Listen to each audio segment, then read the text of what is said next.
السلام علیکم ورحمۃ اللہ وبرکاتہ نحمده ونصلی علی رسولہ الکریم اما بعد فاعوذ باللہ من الشیطان الرجیم بسم اللہ الرحمن الرحیم رب اشرح لی صدری ویسر لی امری واحلل عقدۃ من لسانی یفقہوا قولی۔ چھٹا پارہ۔ شروع کرتی ہوں اللہ کے نام سے جو بے انتہا مہربان نہایت رحم فرمانے والا ہے۔ لا يحب الله الجهر بالسوء من القول الا من ظلم وكان الله سميعا عليما۔ اللہ اس کو پسند نہیں کرتا کہ آدمی بدگوئی پر زبان کھولے، اپنی زبان پر بری بات لائے۔ اللہ کو یہ پسند نہیں الا یہ کہ کسی پر ظلم کیا گیا ہو، اور اللہ سب کچھ سننے اور جاننے والا ہے۔ انسان کے منہ سے جو بھی بات نکلتی ہے، یا وہ اس کے حق میں حجت بنتی ہے یا وہ اس کے خلاف حجت بن جاتی ہے، یا وہ اس کو فائدہ دیتی ہے یا وہ اس کے نقصان میں اضافہ کرتی ہے۔ اس لیے انسان ہمیشہ سوچ سمجھ کر بولے، اور خاص طور پر غصے کی حالت میں، ناراضگی کے عالم میں کسی سے کوئی شکایت ہو تو اس موقع پر، کیونکہ اللہ سبحانہ وتعالیٰ کو یہ بات پسند نہیں کہ کوئی شخص کسی کے اندر برائی دیکھے اور وہ اس کا چرچا شروع کر دے، کسی کی غیبت کرنے لگے، کسی کو گالی دے، یا کسی پر کوئی الزام تراشی کرے، یا کسی کو بد دعائیں دینے لگے۔ کیونکہ انسان اگر کسی کو کوئی بد دعا دیتا ہے اور وہ اس کا مستحق نہیں، تو وہ بد دعا واپس پلٹ کر دینے والے پہ پڑتی ہے۔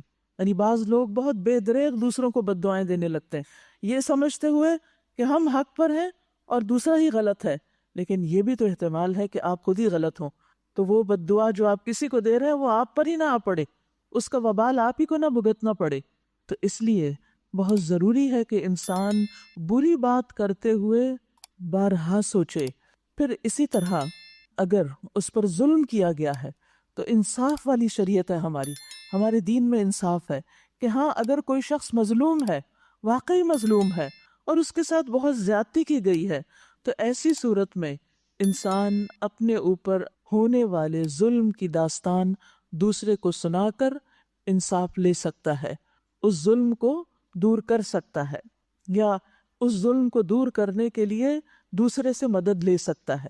لیکن مظلوم کو بھی سوچ سمجھ کر بات کرنی چاہیے، کیونکہ بعض اوقات وہ اتنی بات نہیں کرتا جتنی بات ہوتی ہے، اس میں مبالغہ آرائی کر دیتا ہے، اور اس طرح وہ خود ظالم بن جاتا ہے، یا جھوٹ بولنے لگتا ہے، یا کسی پر بہتان لگا دیتا ہے۔ تو ایسی صورت میں انسان پھر خود نقصان اٹھاتا ہے اور اللہ سبحانہ وتعالیٰ کا ناپسندیدہ بن جاتا ہے۔ ہاں، اگر واقعی ظلم ہوا ہے اور اتنی ہی بات انسان کر رہا ہے جتنی اسے پیش آئی ہے، تو اس کی اجازت شریعت میں دی گئی ہے۔ اور اس کی حکمت کیا ہے، کیوں یہ اجازت دی گئی کہ انسان ایسے موقع پر اپنا غصہ ٹھنڈا کر لے، تاکہ وہ اس سے اگلے سٹیپ پر نہ جائے، کسی کے خلاف کوئی اسلحہ نہ اٹھا لے، کسی کو قتل نہ کر دے، کسی کو ہاتھوں سے نہ مارنا شروع کر دے، یا پھر وہ لڑائی فساد دنگے میں وہ سب کچھ نہ بدل جائے۔ کیونکہ آپ نے دیکھا ہوگا کہ بعض اوقات لوگ غصے کے موقع پر، ناراضگی کے موقع پر صرف زبان نہیں، ہاتھ بھی استعمال کرتے ہیں، اور ہاتھوں کے علاوہ اگر ان کے پاس کوئی اسلحہ وغیرہ ہے تو وہ بھی چلا دیتے ہیں، اور بہت سے قتل و غارت اسی وجہ سے ہو جاتے ہیں۔ یعنی اچانک کسی نے غصہ دلایا، پہلے سے کوئی نیت، ارادہ، کوئی پلان پروگرام نہیں تھا، لیکن اچانک ہی کسی کی بات انتہائی بری لگ گئی اور اتنا شدید غصہ آیا کہ پھر حدیں پار کر گیا انسان۔ تو ایسی صورت میں انسان کو اگر وہ صاحب حق ہے تو بات کرنے کی اجازت ہے۔ ابو ہریرہ رضی اللہ عنہ سے مروی ہے کہ ایک شخص نبی صلی اللہ علیہ وسلم سے اپنے قرض کا تقاضا کرنے آیا اور سخت گفتگو کرنے لگا۔ صحابہ کو بڑا غصہ آیا اور وہ اس کی طرف بڑھے، لیکن رسول اللہ صلی اللہ علیہ وسلم نے فرمایا اسے چھوڑ دو، کیونکہ یہ صاحب حق ہے، اس کا حق ہے۔ پھر آپ نے فرمایا اس کے قرض والے جانور کی عمر کا ایک جانور اسے دے دو، یعنی تم لوگ اس کا قرضہ چکا دو۔ صحابہ نے عرض کیا یا رسول اللہ، اس سے زیادہ عمر کا جانور تو موجود ہے، لیکن اس عمر کا نہیں جتنا اس کا حق بنتا ہے۔ آپ نے فرمایا وہ زیادہ ہی اس کو دے دو، کیونکہ سب سے اچھا آدمی وہ ہے جو دوسروں کا حق پوری طرح ادا کرے، یعنی حق میں کمی نہ کرے۔ زیادہ دینے کی گنجائش ہے تو زیادہ دے دے، کیونکہ زیادہ دینا احسان کرنا ہے، اور محسنین اللہ کے محبوب ہیں، اللہ تعالیٰ ان سے بہت محبت کرتا ہے۔ وَكَانَ اللَّهُ سَمِيعًا عَلِيمًا، اور اللہ خوب سننے والا ہے، خوب جاننے والا ہے، وہ مظلوم کی بات بھی سن رہا ہے، اور اسی طرح ظالم نے جو کچھ کیا وہ بھی جانتا ہے، دونوں طرف کو جانتا ہے، لہٰذا وہ پورا پورا انصاف کرے گا۔ ان تبدوا خیرا او تخفوه او تعفوا عن سوء فإن اللہ کان عفوا قدیرا۔ مظلوم ہونے کی صورت میں اگرچہ انسان کو بدگوئی کا حق حاصل ہے، لیکن اگر تم ظاہر و باطن میں بھلائی ہی کیے جاؤ، یعنی اپنے حق کو چھوڑ دو پھر بھی بھلی بات زبان سے نکالو، مثلا اگر آپ کو کسی نے کچھ کہہ دیا تو آپ اس کو جواب میں کہتے ہیں اللہ تمہیں ہدایت دے، اللہ تمہیں سمجھ دے، اللہ ہم سب کو معاف کر دے، یعنی کوئی اچھا جملہ بول دیتے ہیں، یا کم از کم برائی سے درگزر کرو، یعنی خاموشی اختیار کر لو۔ تو اللہ کی صفت بھی یہی ہے کہ وہ بڑا معاف کرنے والا ہے، حالانکہ سزا دینے پر پوری قدرت رکھتا ہے لیکن وہ معاف کر دیتا ہے۔ تو زیادہ پسندیدہ اور اعلیٰ درجہ کیا ہے کہ اپنا حق واپس لے لے انسان، اور بری بات کے جواب میں یا تو اچھی بات کرے یا پھر خاموشی اختیار کر لے۔ اور جو شخص اللہ کی رضا کے لیے درگزر کرتا ہے، اللہ سبحانہ و تعالیٰ سے جزا پانے کے لیے درگزر کرتا ہے اور احسان کرتا ہے، اللہ سبحانہ و تعالیٰ بھی اس پر احسان فرمائیں گے، اسے اللہ کی محبت حاصل ہوگی۔ حضرت علی رضی اللہ عنہ سے مروی ہے کہ ہم نے رسول اللہ صلی اللہ علیہ وسلم کی تلوار کے دستے میں یہ لکھا ہوا پایا، یعنی آپ کی تلوار کا جو ہینڈل تھا اس پر لکھا ہوا تھا، جو تم پر ظلم کرے اس سے درگزر کرو، رشتہ توڑنے والے سے رشتہ جوڑو، جو تمہارے ساتھ برا کرے اس کے ساتھ احسان کرو، اور حق بات کرو اگرچہ اپنے ہی خلاف کیوں نہ ہو۔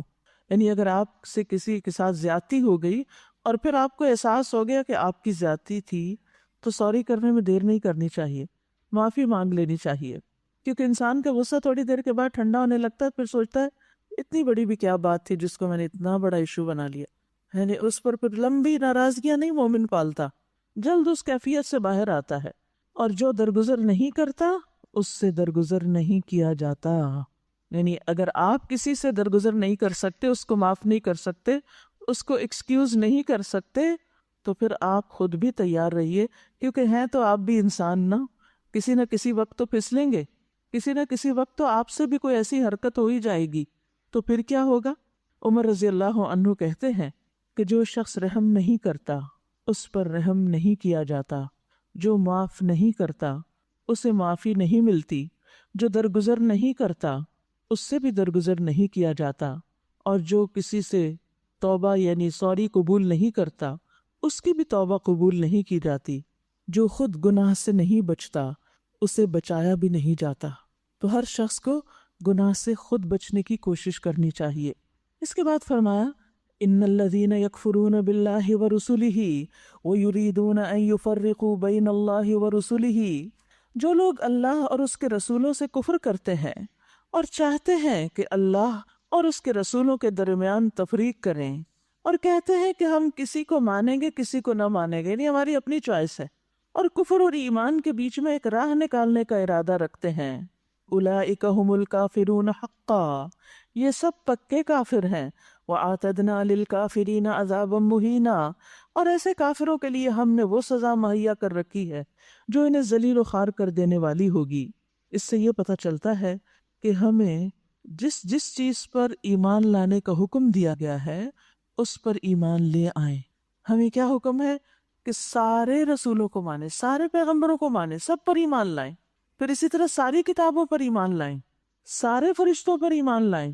لیکن آپ نے دیکھا کہ اہل کتاب بعض پیغمبروں کو مانتے ہیں اور بعض کو نہیں، اور رسول اللہ صلی اللہ علیہ وسلم کا تو انکار ہی کرتے ہیں، پھر اسی طرح سب کتابوں کو بھی وہ نہیں مانتے، سب فرشتوں پر بھی ایمان نہیں، جبریل کے ساتھ تو ایسی ہی دشمنی ہے۔ اس سے انسان کے ایمان میں خلل واقع ہو جاتا ہے۔ اگر ہم یہ کہیں کہ میں سارے قرآن کو مانتی ہوں، بس اس ایک آیت کو ماننے کو میرا دل نہیں چاہتا، تو ایمان سے خارج ہو جائیں گے۔ ایمان ایک ہولسم چیز ہے، پورا پیکج ہے، جس چیز کو ماننے کو کہا گیا ہے ان سب چیزوں کو ماننا ہوگا، اس میں آپ کی چوائس نہیں، یہ اللہ کا حکم ہے جسے قبول کرنا ہوگا۔ اور سچے مومن کون ہیں؟ والذین آمنوا باللہ ورسلہ، وہ جو ایمان لائے اللہ پر اور اس کے رسولوں پر، ولم یفرقوا بین احد منہم، اور وہ ان میں سے کسی کے درمیان فرق نہیں کرتے، تفریق نہیں کرتے. جیسے پیچھے پڑھا ہم نے لا نفرق بین احد من رسلہ، ہم اس کے رسولوں میں سے کسی ایک کے درمیان بھی فرق نہیں رکھتے. جو رسول ہیں ان سب کو ہم رسول مانتے ہیں. اولئک سوف یؤتیہم اجورہم، ایسے لوگوں کو اللہ ان کے اجر ضرور دے گا. وَكَانَ اللَّهُ غَفُورًا رَحِيمًا، اور اللہ بڑا درگزر فرمانے والا اور رحم فرمانے والا ہے. یعنی ایمان کا بھی بہت بڑا وزن ہے. اصل میں ایمان چونکہ ہمیں ماں کے پیٹ سے ہی مل گیا، مسلمان گھرانے میں پیدا ہو گئے اور بچپن سے لا الہ الا اللہ پڑھا دیا گیا تو ہم نے پڑھ لیا، چاہے شعوری طور پہ پڑھا یا نہیں، لیکن اس کو ہم کو بڑی بات نہیں سمجھتے. ایمان کی قدر و قیمت اس سے پوچھیے جس کو بڑی مشکلوں کے بعد ملا ہو، اور اس کو حاصل کرنے کے بعد بھی، ایمان لانے کے بعد بھی طرح طرح کی مشکلات آئی ہوں. مکہ والوں پہ آپ دیکھیے، مکہ میں جو لوگ مسلمان ہوئے تھے، حضرت بلال کے بارے میں سوچئے، حضرت عمار کے بارے میں، اور اسی طرح حضرت سمیہ اور دیگر خواتین، کہ لا الہ الا اللہ کہنے کی انہوں نے کیا قیمت ادا کی، کیسی کیسی سخت تکلیفیں برداشت کی. تو یاد رکھیے کہ یہ لا الہ الا اللہ اتنا وزنی کلمہ ہے کہ اگر اس کو میزان میں رکھ دیا جائے تو میزان جھک جائے. اللہ پر ایمان لانا اور جن جن چیزوں پر اللہ نے ایمان لانے کا کہا ہے ان سب چیزوں پر ایمان رکھنا کوئی معمولی چیز نہیں. یہ بنیاد ہے، یہ اصل ہے. اسی پر پھر انسان کی باقی عبادات کی قبولیت کا انحصار ہے، اسی پر انسان کے سارے اعمال کی قبولیت کا انحصار ہے. اچھے اخلاق کی قبولیت بھی جبھی ہے، لوگوں کو کچھ دینے، ان کے ساتھ بھلائی کرنے کا اجر و ثواب بھی اسی صورت میں ہے کہ انسان اپنے ایمان میں پکا ہو، درست ہو، اس میں کسی قسم کا کوئی شک نہ ہو. ایمان کیا ہے؟ الیقین الجازم، پکا یقین کہ یہ سب حقیقتیں جن کی ہمیں نشاندہی کی گئی، جن کے بارے میں ہمیں بتایا گیا، یہ بالکل اسی طرح ہیں. یسألک اہل الکتاب ان تنزل علیہم کتابا من السماء، یہ اہل کتاب اگر آج آپ سے مطالبہ کر رہے ہیں کہ آپ آسمان سے کوئی تحریر ان پہ نازل کرا دیں، تو اس سے بڑھ چڑھ کر مطالبے یہ پہلے موسیٰ علیہ السلام سے کر چکے ہیں. ان سے تو انہوں نے کہا تھا کہ ہمیں اللہ کو علانیہ دکھا دو، ہم دیکھنا چاہتے ہیں. اور اسی سرکشی کی وجہ سے یکا یک ان پر بجلی ٹوٹ پڑی تھی. یاد رکھیے کہ بعض مطالبات ایسے ہوتے ہیں کہ جو انسان کے لیے مصیبت کا باعث بن سکتے ہیں، جیسے ان لوگوں کے مطالبے پر ان کا حال ہوا تھا. یعنی انسان کو اپنی حیثیت، اپنا مقام دیکھ کر بات کرنی چاہیے. پھر انہوں نے بچڑے کو اپنا معبود بنا لیا، حالانکہ یہ کھلی کھلی نشانیاں دیکھ چکے تھے. اس پر بھی ہم نے ان سے درگزر کیا. ہم نے موسیٰ علیہ السلام کو صریح فرمان عطا کیا اور ان لوگوں پر طور کو اٹھا کر ان سے اس فرمان کی اطاعت کا عہد لیا. ہم نے ان کو حکم دیا کہ وہ دروازے میں سجدہ ریز ہوتے ہوئے داخل ہوں. ہم نے ان سے کہا کہ سب کا قانون نہ توڑو، اور اس پر ان سے پختہ عہد لیا. آخر کار ان کی عہد شکنی کی وجہ سے، اور اس وجہ سے کہ انہوں نے اللہ کی آیات کو جھٹلایا اور کئی پیغمبروں کو ناحق قتل کیا، اور یہاں تک کہا کہ ہمارے دل غلافوں میں محفوظ ہیں، حالانکہ در حقیقت ان کی باطل پرستی کے سبب سے اللہ نے ان کے دلوں پہ ٹھپا لگا دیا، اور اسی وجہ سے یہ بہت کم ایمان لاتے ہیں. پھر اپنے کفر میں اتنے بڑھے کہ مریم علیہ السلام پر سخت بہتان لگایا. کیا بہتان تھا؟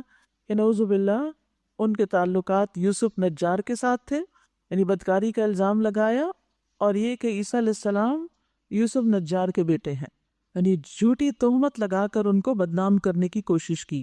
اور خود کہا کہ ہم نے مسیح عیسیٰ ابن مریم رسول اللہ کو قتل کر دیا ہے.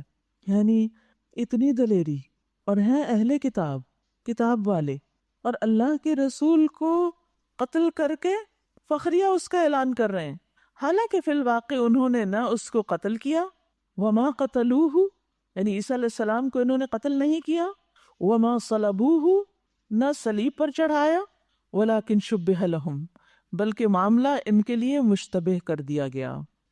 اس کے بارے میں کہا جاتا ہے کہ عیسیٰ علیہ السلام اپنے حواریوں کے ساتھ بیٹھے ہوئے تھے، جب ان کو پکڑنے کے لیے اور قتل کرنے کے لیے لوگ پہنچے تو انہوں نے اپنے حواریوں میں سے کہا کہ کون ہے جو تم میں سے میری جگہ اپنے آپ کو پیش کرے؟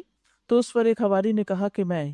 تو اللہ تعالیٰ نے اس کی شکل عیسیٰ علیہ السلام جیسی کر دی، اور انہوں نے ان کو قتل کر کے یہ سمجھا کہ انہوں نے عیسیٰ علیہ السلام کو قتل کر دیا ہے۔ وَلَكِنْ شُبِّهَ لَهُمْ، اور جن لوگوں نے اس کے بارے میں اختلاف کیا ہے وہ بھی دراصل شک میں مبتلا ہیں، یعنی مختلف طرح کے بیانات ہیں۔ کوئی کہہ رہے تھے کہ وہ مسیح نہیں تھے جو صلیب پہ چڑھائے گئے، کوئی کہہ رہے تھے کہ صلیب پر تو چڑھائے گئے لیکن وہاں نہیں فوت ہوئے، وہ جب نیچے اتارے گئے جب بھی ان کے اندر جان تھی۔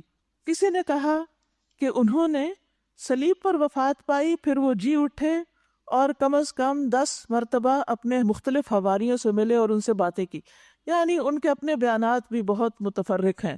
تو فرمایا اس معاملے میں ان کے پاس کوئی علم نہیں، محض گمان کی پیروی کر رہے ہیں۔ وَمَا قَتَلُوهُ يَقِينًا، انہوں نے مسیح کو یقیناً قتل نہیں کیا، پکی بات ہے وہ قتل نہ کر سکے۔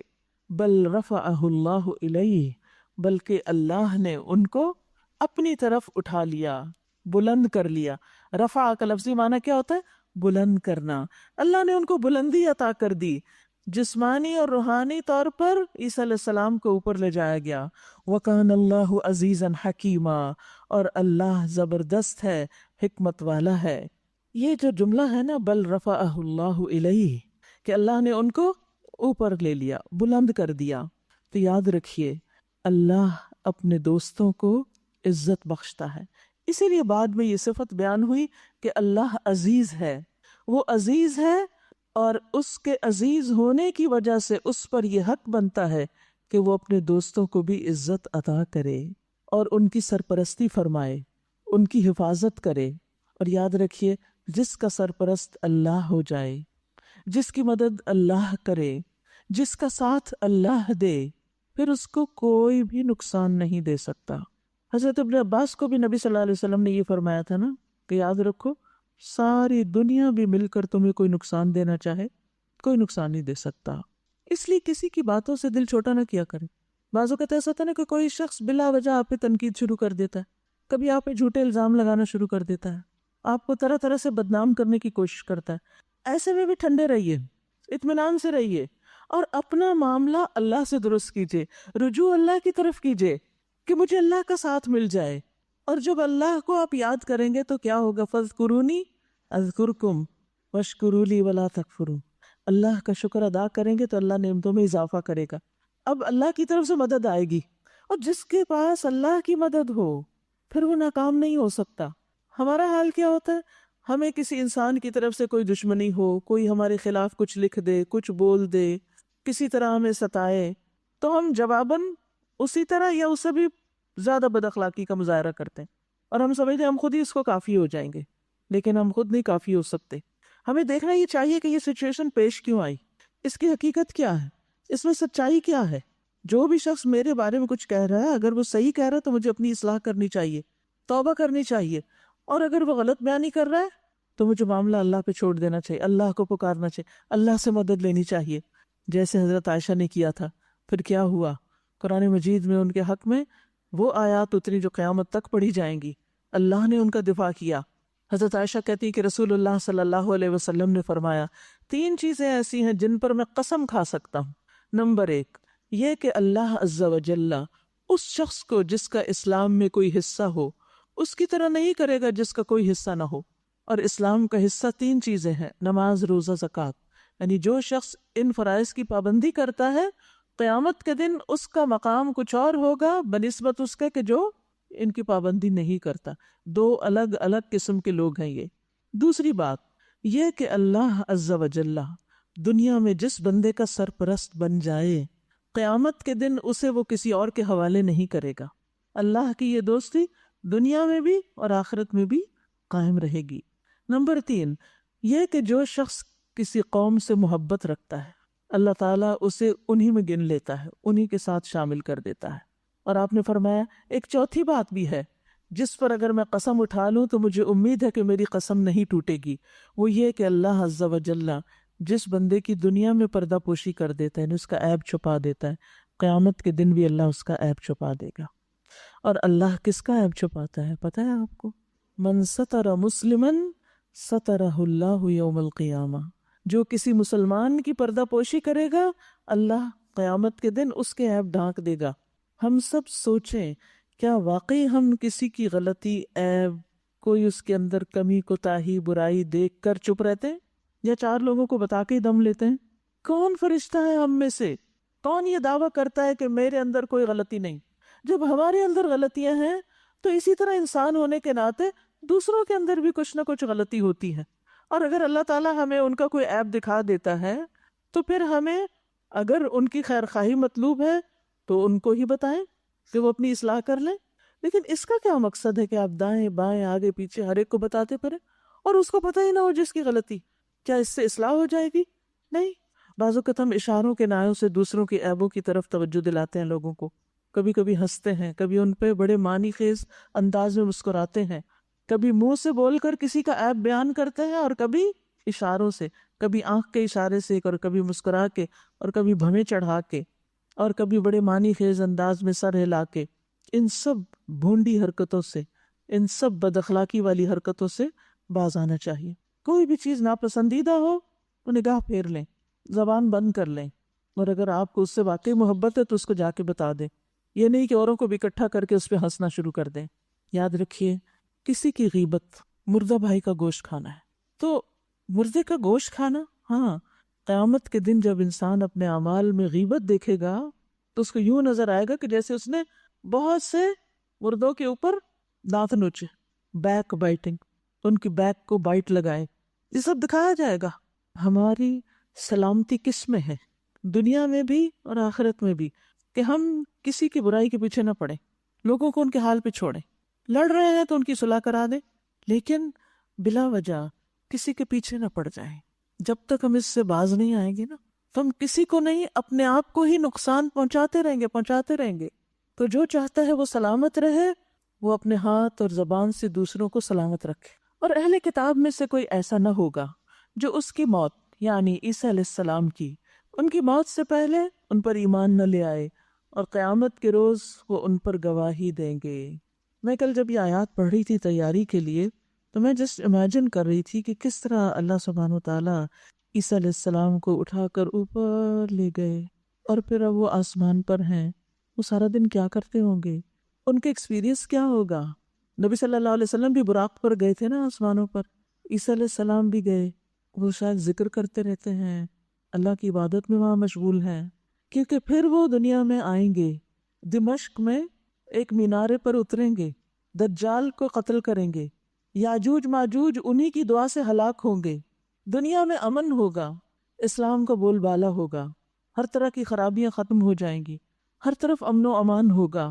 تو عیسیٰ علیہ السلام اللہ کی نشانیوں میں سے ان کی پیدائش اور ان کا دنیا سے اٹھایا جانا، اور پھر ان کی وفات، دنیا میں واپس آ کر وہ عام انسان کی طرح پھر فوت ہوں گے، پھر دنیا میں دفن ہوں گے، یہ سب کچھ ایک نشانی ہے اللہ کی۔ اور یہ نشانی ہمیں بتاتی ہے کہ اللہ سبحانہ و تعالی ہر چیز پر قادر ہے، ہر چیز پر قادر ہے، سب کچھ کر سکتا ہے، اور وہ جو چاہے کرے، جس کو جتنا چاہے اعزاز بخشے۔ غرض ان یہودی بن جانے والوں کے اسی ظالمانہ رویے کی بنا پر، اور اس بنا پر کہ یہ بکثرت اللہ کے راستے سے روکتے ہیں اور سود لیتے ہیں جس سے انہیں منع کیا گیا تھا، اور لوگوں کے مال ناجائز طریقوں سے کھاتے ہیں، ہم نے بہت سی وہ پاکیزہ چیزیں ان پہ حرام کر دی جو پہلے ان کے لیے حلال تھیں، اور جو لوگ ان میں سے کافر ہیں ان کے لیے ہم نے دردناک عذاب تیار کر رکھا ہے۔ مگر ان میں جو لوگ پختہ علم رکھنے والے ہیں، جیسے عبداللہ بن سلام وغیرہ، وہ خود مانتے تھے کہ ہم میں سے بہت بڑے عالم ہیں اور عالم کے بیٹے ہیں، اور ایماندار ہیں، وہ سب اس تعلیم پر ایمان لاتے ہیں جو تمہاری طرف نازل کی گئی ہے اور جو تم سے پہلے نازل کی گئی تھی۔ اس طرح کے ایمان لانے والے اور نماز اور زکوٰۃ کی پابندی کرنے والے اور اللہ اور روز آخرت پر سچا عقیدہ رکھنے والے لوگوں کو ہم ضرور اجر عظیم عطا کریں گے۔ اے محمد صلی اللہ علیہ وسلم، ہم نے آپ کی طرف اسی طرح وحی بھیجی جس طرح نوح علیہ السلام اور اس کے بعد کے پیغمبروں کی طرف بھیجی تھی۔ ہم نے ابراہیم، اسماعیل، اسحاق، یعقوب اور اولاد یعقوب، عیسیٰ، ایوب، یونس، ہارون اور سلیمان علیہم السلام کی طرف وحی بھیجی۔ ہم نے داؤد علیہ السلام کو زبور دی۔ ہم نے ان رسولوں پر بھی وحی نازل کی جن کا ذکر ہم اس سے پہلے آپ سے کر چکے ہیں، اور ان رسولوں پر بھی جن کا ذکر آپ سے نہیں کیا گیا۔ قرآن مجید میں 24 یا 25 پیغمبروں کا ذکر ہے۔ 24 اس لیے کہ بعض لوگ ذوالکفل کو پیغمبر نہیں مانتے، اور بعض جو مانتے ہیں وہ ان کو ملا کے 25 ہو جاتے ہیں۔ اسی طرح بعض روایات میں آتا ہے کہ 1,24,000 پیغمبر بھیجے، لیکن یہ روایات ضعیف ہیں۔ بہرحال اللہ سبحانہ وتعالیٰ فرماتے ہیں کہ کچھ پیغمبر ایسے ہیں جن کا ذکر ہم نے آپ کے سامنے کر دیا، اور کچھ ایسے ہیں جن کا ذکر بھی نہیں کیا لیکن وہ دنیا میں آئے، ان کی طرف بھی ہم نے وہی بھیجی تھی۔ یعنی کوئی پہلی مرتبہ آپ ہی کی طرف نہیں بھیجی جا رہی، یہ سلسلہ تو اول روز سے چلا آ رہا ہے۔ ہم نے موسیٰ علیہ السلام سے اس طرح گفتگو کی جس طرح گفتگو کی جاتی ہے۔ وَكَلَّمَ اللَّهُ مُوسَىٰ تَكْلِيمًا، جیسے کوئی کلام کرتا ایسے ہی کلام کیا گیا۔ یہ سارے رسول خوشخبری دینے والے اور ڈرانے والے بنا کر بھیجے گئے تھے، تاکہ ان کو مبعوث کر دینے کے بعد لوگوں کے پاس اللہ کے مقابلے میں کوئی حجت نہ رہے، کوئی بہانہ نہ رہے کہ ہمیں تو ہدایت دینے والا کوئی آیا نہ تھا، اور اللہ بہرحال غالب رہنے والا اور حکیم اور دانا ہے۔ لوگ نہیں مانتے تو نہ مانیں، مگر اللہ گواہی دیتا ہے کہ جو کچھ اس نے تم پر نازل کیا ہے اپنے علم سے نازل کیا ہے۔ یعنی قرآن مجید جو ہے یہ دراصل اللہ کے علم سے نازل ہوا ہے، اور اس پر ملائکہ بھی گواہ ہیں، فرشتہ بھی گواہ ہیں۔ اگرچہ اللہ کا گواہ ہونا بالکل کافی ہے۔ جو لوگ اس کو ماننے سے خود انکار کرتے ہیں اور دوسروں کو اللہ کے راستے سے روکتے ہیں، وہ یقیناً گمراہی میں حق سے بہت دور نکل گئے ہیں۔ اس طرح جن لوگوں نے کفر اور بغاوت کا طریقہ اختیار کیا ہے اور ظلم و ستم پر اتر آئے ہیں، اللہ ان کو ہرگز معاف نہ کرے گا، اور انہیں کوئی راستہ سوائے جہنم کے راستے کے نہ دکھائے گا جس میں وہ ہمیشہ رہیں گے۔ اللہ کے لیے یہ کوئی مشکل کام نہیں۔ یا ایھا الناس، اے لوگو، یہ رسول تمہارے پاس تمہارے رب کی طرف سے حق لے کر آ گیا ہے۔ یعنی رسول اللہ صلی اللہ علیہ وسلم جو کچھ لائے ہیں وہ بالکل سچ ہے، حق ہے۔ ایمان لے آؤ، تمہارے ہی لیے بہتر ہے۔ اس سے پتہ چلتا ہے کہ یہ کتاب تمام انسانوں کے لیے ہے، اور تمام انسانوں کو رسول اللہ صلی اللہ علیہ وسلم اور آپ کی لائی ہوئی تعلیمات پر ایمان لانے کی دعوت دیتی ہے۔ اور اگر انکار کرتے ہو تو جان لو کہ آسمانوں اور زمین میں جو کچھ ہے سب اللہ کا ہے، اور اللہ علیم بھی ہے اور حکیم بھی ہے۔ مطلب یہ کہ تمہارا کفر اللہ کو کوئی نقصان نہ دے گا۔ اگر تم نہیں مانتے تو اللہ سبحانہ وتعالیٰ کو کچھ فرق نہیں پڑتا۔ یا اہل الکتاب، اے اہل کتاب، اہل کتاب کے لقب سے پکارا جا رہا ہے۔ جب کسی کو کسی خاص چیز کی طرف نسبت دے کے پکارا جاتا ہے تو اس کا مطلب کیا ہوتا ہے؟ اس چیز کی اہمیت محسوس کرانا کہ دیکھو تم کون ہو۔ آپ دیکھیے کہ نبی صلی اللہ علیہ وسلم بھی لوگوں کو بعض اوقات مختلف القاب سے پکارتے تھے، مختلف چیزوں کی طرف نسبت کر کے پکارتے تھے۔ حضرت عائشہ سے روایت ہے کہ رسول اللہ صلی اللہ علیہ وسلم نے فرمایا، اے امت محمد، یا امت محمد، دیکھو تم کون ہو، محمد صلی اللہ علیہ وسلم سے تمہاری نسبت ہے۔ یہ کہہ کے فرمایا اللہ سے بڑھ کر کوئی غیرت مند نہیں کہ وہ اپنے بندے یا بندی کو بدکاری میں مبتلا دیکھے۔ اللہ کو بالکل یہ پسند نہیں کہ کوئی مرد یا عورت زنا کرے۔ اے امت محمد، اگر تم وہ جان لو جو میں جانتا ہوں تو یقیناً تم بہت تھوڑا ہنسو اور زیادہ روتے ہی رہو۔ حضرت علی کہتے ہیں رسول اللہ صلی اللہ علیہ وسلم نے فرمایا، یا اہل القرآن، یا اہل القرآن، اے قرآن والو، وطر پڑھا کرو، اس لیے کہ اللہ وطر ہے اور وطر کو پسند کرتا ہے۔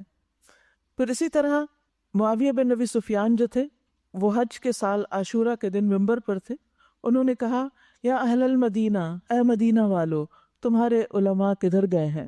تو انسان کو کسی خاص چیز کے ساتھ نسبت دے کے جب پکارا جاتا ہے تو اس کا مطلب کیا ہوتا ہے کہ وہ چیز اس کی زندگی میں بڑی اہم ہے۔ آپ دیکھیے کہ لوگوں کو اپنے بچوں سے بڑی محبت ہوتی ہے، تو ان کے ہاں بچوں کی طرف نسبت کر کے بھی لوگ اپنے نام رکھتے تھے، جیسے ام عبداللہ۔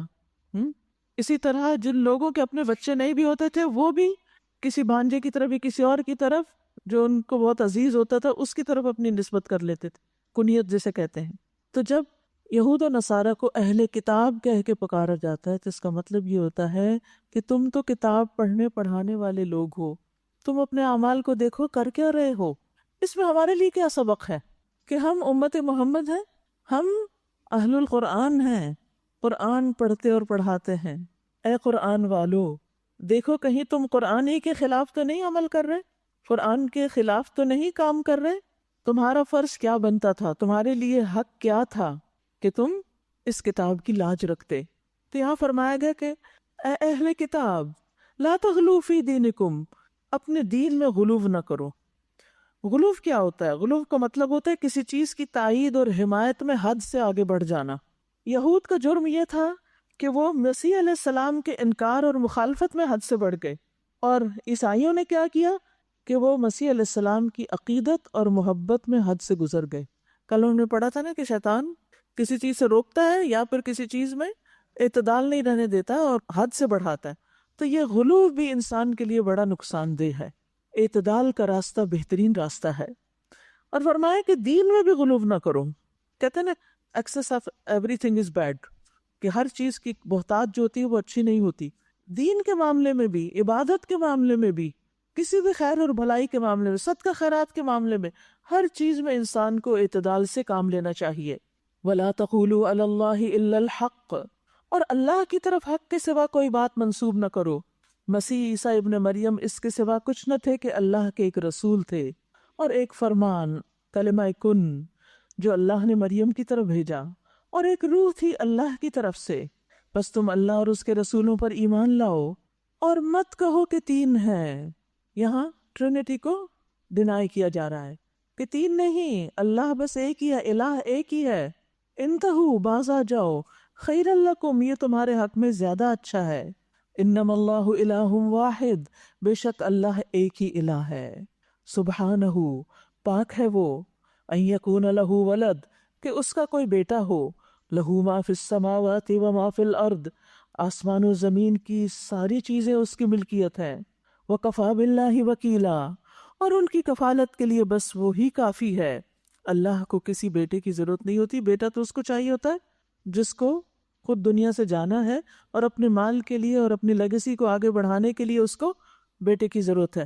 اللہ تو اول و آخر ہے، ظاہر و باطن ہے، ہر چیز اسی کی ہے، وہ کسی بیٹے کا محتاج نہیں. پھر فرمایا مسیح علیہ السلام نے کبھی اس بات کو عار نہیں سمجھا کہ وہ اللہ کا ایک بندہ ہوں، اور نہ مقرب ترین فرشتے اس کو اپنے لیے عار سمجھتے ہیں. یعنی یہ سب بندگی میں ہی اپنی عزت سمجھتے ہیں، اپنا اعزاز و اکرام سمجھتے ہیں. اور واقعی بندے کے لیے سب سے اعلیٰ ترین مقام کیا ہے؟ سب سے زیادہ قریب وہ اپنے رب کے کب ہوتا ہے؟ جب وہ سجدے کی حالت میں ہوتا ہے. وہ بندگی کی انتہا ہے، عاجزی کی انتہا ہے. فرمایا اگر کوئی اللہ کی بندگی کو اپنے لیے عار سمجھتا ہے اور تکبر کرتا ہے تو ایک وقت آئے گا جب اللہ سب کو گھیر کر اپنے سامنے حاضر کرے گا.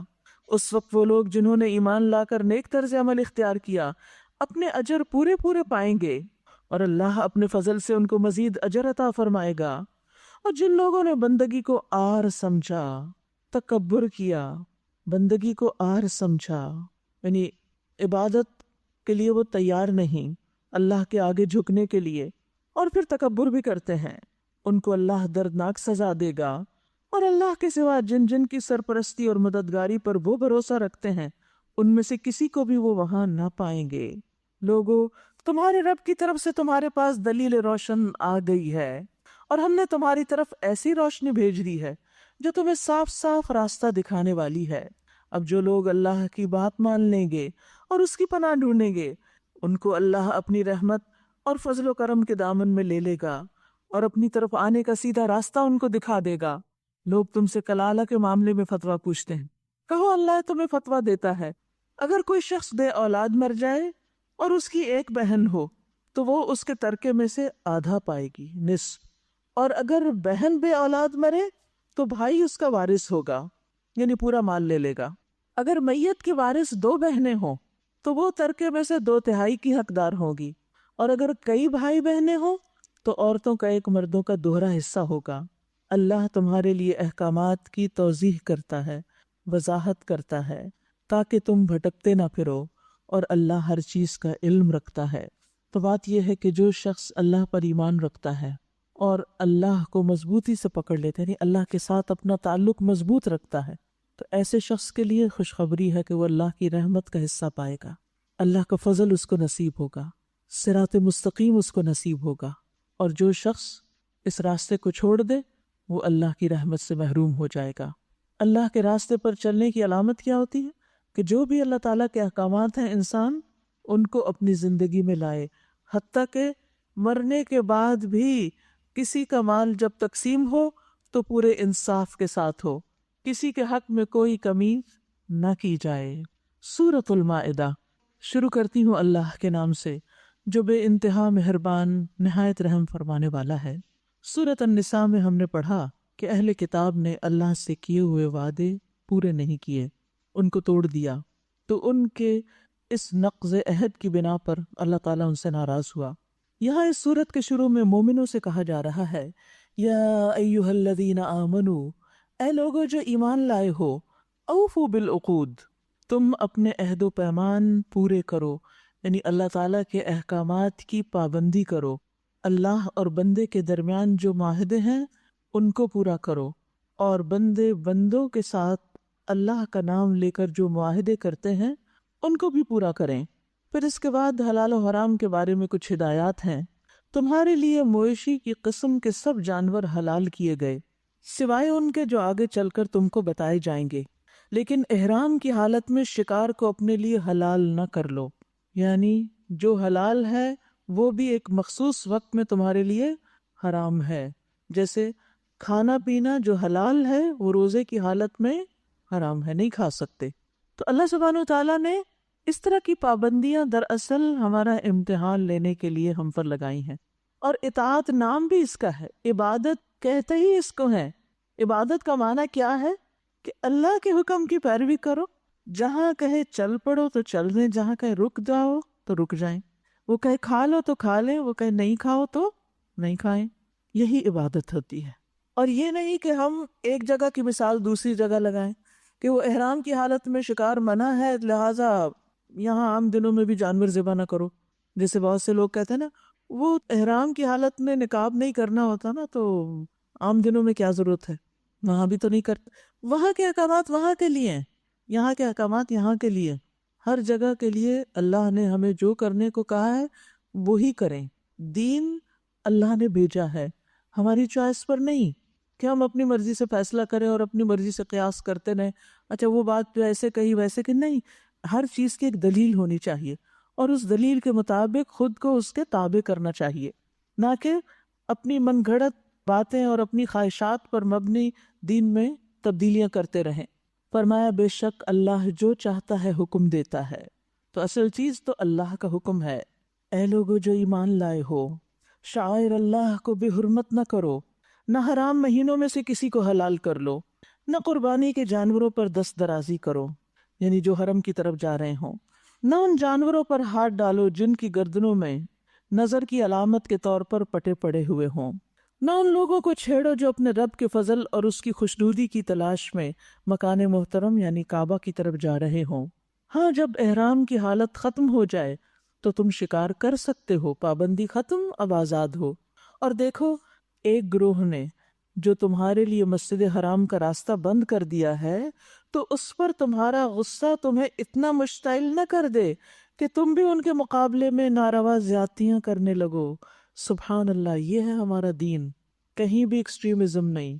دشمن اگر تم پر زیادتی کرتا ہے تو تمہیں زیادتی نہیں کرنی، انہوں نے تمہیں مکہ سے نکالا، لہٰذا اب یہ نہیں کہ تم جواباً ان کے ساتھ ظلم برتو، نہیں، نیکی اور تقوی میں ایک دوسرے سے تعاون کرو۔ اچھا کام کوئی بھی کر رہا ہو، دوست ہو یا دشمن، اس میں اس کا ساتھ دو۔ وَلَا تَعَاوَنُوا عَلَى الْإِثْمِ وَالْعُدْوَانِ، گناہ اور زیادتی کے کام میں ایک دوسرے کے ساتھ تعاون مت کرو۔ وَاتَّقُوا اللَّهَ، اور اللہ سے ڈرو۔ إِنَّ اللَّهَ شَدِيدُ الْعِقَابِ، بے شک اللہ سخت سزا دینے والا ہے۔ گناہ اگر کوئی آگ کا عزیز ترین بھی کر رہا ہو تو اس کو اپریشیٹ مت کرو، اور اگر کوئی کسی پر زیادتی کر رہا ہے، خواہ وہ آپ کے پیرنٹس ہی کیوں نہ ہو، ان کا ساتھ مت دو۔ پیچھے ہم پڑھ چکے ہیں کہ عدل سے کام لو، انصاف کی بات کرو، خواہ اس کی زد تمہاری اپنی جان پر یا تمہارے والدین پر یا اور قریبی لوگوں پہ پڑ رہی ہو، ہمیشہ انصاف کی بات کرنی چاہیے۔ وقتی طور پر اگر کوئی ناراض ہو بھی جائے تو جس وقت اس کا غصہ ٹھنڈا ہوگا اس کو سمجھ آ جائے گی کہ اس شخص نے بات تو مجھے صحیح کہی اور حق والی بات کہی، اور اگر وہ نہ سمجھے تو بھی معاملہ اللہ پہ چھوڑ دیں، کیونکہ امر بالمعروف اور نہی عن المنکر تو فرض ہے، وہ تو کرنا ہی ہے۔ ان اللہ شدید العقاب، بے شک اللہ سخت سزا دینے والا ہے۔ تو آپ یاد رکھیے کہ یہاں پر بر اور تقوی دو چیزوں کو ساتھ ساتھ رکھا، یعنی کہ نیکی اور تقوی، ان دو کے اوپر تعاون کرو دوسروں کے ساتھ، یعنی نیکی کا کام کوئی بھی کر رہا اس کے ساتھ مل جاؤ۔ ابو مسعود بدری کہتے ہیں کہ ایک شخص نبی صلی اللہ علیہ وسلم کے پاس سواری مانگنے کے لیے آیا اور کہا کہ میرے پاس سواری نہیں، تو آپ نے فرمایا کہ تم فلاں شخص کے پاس جاؤ۔ چنانچہ وہ وہاں گئے اور اس نے اسے سواری دے دی۔ تو رسول اللہ صلی اللہ علیہ وسلم نے فرمایا جس نے بھلائی کا رستہ دکھا دیا تو اسے اتنا ہی اجر ملتا ہے جتنا کہ اس کے کرنے والے کو ملتا ہے۔ یعنی اگر آپ خود نہیں کسی کو کوئی چیز دے سکتے لیکن آپ کو یہ معلوم ہے کہ کوئی اور دے سکتا ہے تو اس کی رہنمائی اس طرف کر دو تاکہ اس کا کام بن جائے۔ مَن یشفع شفاعۃ حسنۃ یکن لہ نصیب منہا، جو کسی کی اچھی سفارش کرے گا تو اس کو اس میں سے حصہ مل جائے گا، صرف سفارش کرنے سے۔ پھر فرمایا حرمت علیکم المیتۃ والدم ولحم الخنزیر وما اہل لغیر اللہ بہ، تم پر حرام کیا گیا مردار، خون، سور کا گوشت، وہ جانور جو اللہ کے سوا کسی اور کے نام پر ذبح کیا گیا ہو، یعنی جسے ذبح کرتے ہوئے اللہ کے علاوہ اس پر کسی اور کا نام پڑھا جا رہا ہو، چاہے وہ اللہ کے رسول ہی کیوں نہ ہو، چاہے وہ کوئی اور بزرگان دین میں سے کیوں نہ ہو۔ اور پھر جو گلا گھٹ کر یا چوٹ کھا کر یا بلندی سے گر کر یا ٹکر کھا کے مرا ہو وہ بھی حرام ہے، یا جسے کسی درندے نے پھاڑا ہو سوائے اس کے جسے تم نے زندہ پا کر ذبح کر لیا ہو، اور وہ جو کسی آستانے پر ذبح کیا گیا ہو، کسی کی قبر پر یا جہاں کوئی بت رکھا گیا ہو۔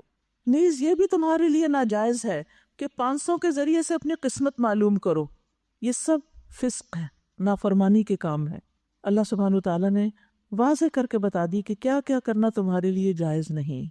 یاد رکھیے اللہ سبحانہ وتعالیٰ نے جو چیزیں ہم پر حرام کی ہیں وہ دراصل ہماری حفاظت کے لیے ہیں، ہمیں نقصان سے بچانے کے لیے ہیں۔ کبھی اللہ سبحانہ وتعالیٰ اس کی حکمت بیان کر دیتا ہے اور کبھی بیان نہیں بھی کرتا، لیکن ہمیں یہ یقین ہونا چاہیے کہ ہمارا رب ہمیں کسی چیز سے روک رہا ہے تو اس میں ہمارا فائدہ ہی ہے، کیونکہ وہ اپنے بندوں پر بے حد مہربان ہے۔ جو اتنا مہربان اور رحیم ہے وہ بھلا کیوں ہم پر زیادتی کرے گا اور ہمیں کیوں ایک اچھی چیز سے روک دے گا؟ وہ ایسا نہیں کر سکتا۔ آپ دیکھیے کہ جب ہمیں کسی انسان پر اعتماد ہوتا ہے، اپنے والدین پر ہوتا ہے یا اپنے کسی عزیز دوست پر ہوتا ہے یا استاد پر ہوتا ہے، تو ہم اس کے کہنے سے وہ کام کر لیتے ہیں جو وہ ہمیں کہتا ہے اور اس سے رک جاتے ہیں جس سے وہ روکتا ہے، کیونکہ یہ ٹرسٹ کی بات ہے۔ ڈاکٹر ہمیں جو دوا دیتا ہے تو ہم یہ تھوڑی دیکھتے ہیں کہ یہ ہمارے لیے واقعی فائدے کی ہے یا نہیں، کیونکہ ہم تو ڈاکٹر نہیں، ہم تو اس کے علم کی وجہ سے، اس کے تجربے کی وجہ سے اس پر اعتماد کرتے ہیں۔ تو اگر ہمارا اعتماد اللہ سبحانہ وتعالیٰ پر اتنا بھی ہو جائے جتنا ہم ایک ڈاکٹر پر کرتے ہیں، ایک ٹیچر پر یا اپنے پیرنٹس پر، تو ہم ان ساری چیزوں کو چھوڑ دیں جن سے اللہ نے منع کیا کہ ان کے پاس نہ پٹکو، ان کے قریب بھی نہ جائیں، ہمیں گناہوں سے کوئی دلچسپی نہ ہو۔ لیکن بات یہ ہے کہ پھر وہی بات، ایمان کمزور ہے، یقین کی کمی ہے، اعتماد کی کمی ہے، یا پھر اپنی خواہشات سے مغلوب ہیں۔ اليوم یئس الذین کفروا من دینکم فلا تخشوہم واخشونی، آج کافروں کو تمہارے دین کی طرف سے پوری مایوسی ہو چکی، یعنی انہیں پتہ چل گیا کہ تم ان کی پیروی کرنے والے نہیں، لہٰذا تم ان سے نہ ڈرو بلکہ مجھ سے ڈرو۔ آج سے مراد وہ وقت ہے جب یہ آیات نازل ہو رہی تھی۔ اليوم اکملت لکم دینکم واتممت علیکم نعمتی ورضیت لکم الاسلام دینا، آج میں نے تمہارے دین کو تمہارے لیے مکمل کر دیا اور اپنی نعمت تم پر تمام کر دی، اور تمہارے لیے اسلام کو تمہارے دین کی حیثیت سے قبول کر لیا۔ لہٰذا اس دین میں اب جو کچھ بھی ہے، حلال حرام کے بارے میں، جائز ناجائز کے بارے میں جو کچھ بتایا گیا ہے، اب اس کی پابندی کرو۔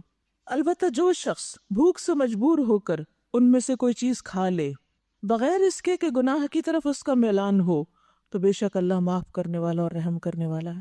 آپ نے دیکھا ہوگا ان بچوں کو جو کوڑے کے ڈھیر سے مختلف چیزیں چن چن کے کھا رہے ہوتے ہیں، بھوک سے بے چین ہو کر، جس کھانے کی طرف آپ دیکھنا بھی نہیں چاہتے، نہ وہ طیب ہوتا ہے اور بعض اوقات شاید اس میں سے کچھ چیزیں حلال بھی نہ ہوں، لیکن ان کے لیے بھوک مٹانے کے لیے اس کی رخصت ہے، لیکن جس کے پاس حلال ہے اس کے لیے نہیں۔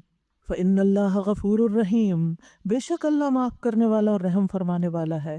اسے بندے کے حال کا پتہ ہے کہ کون کس مجبوری سے کس چیز کی پابندی نہیں کر پا رہا۔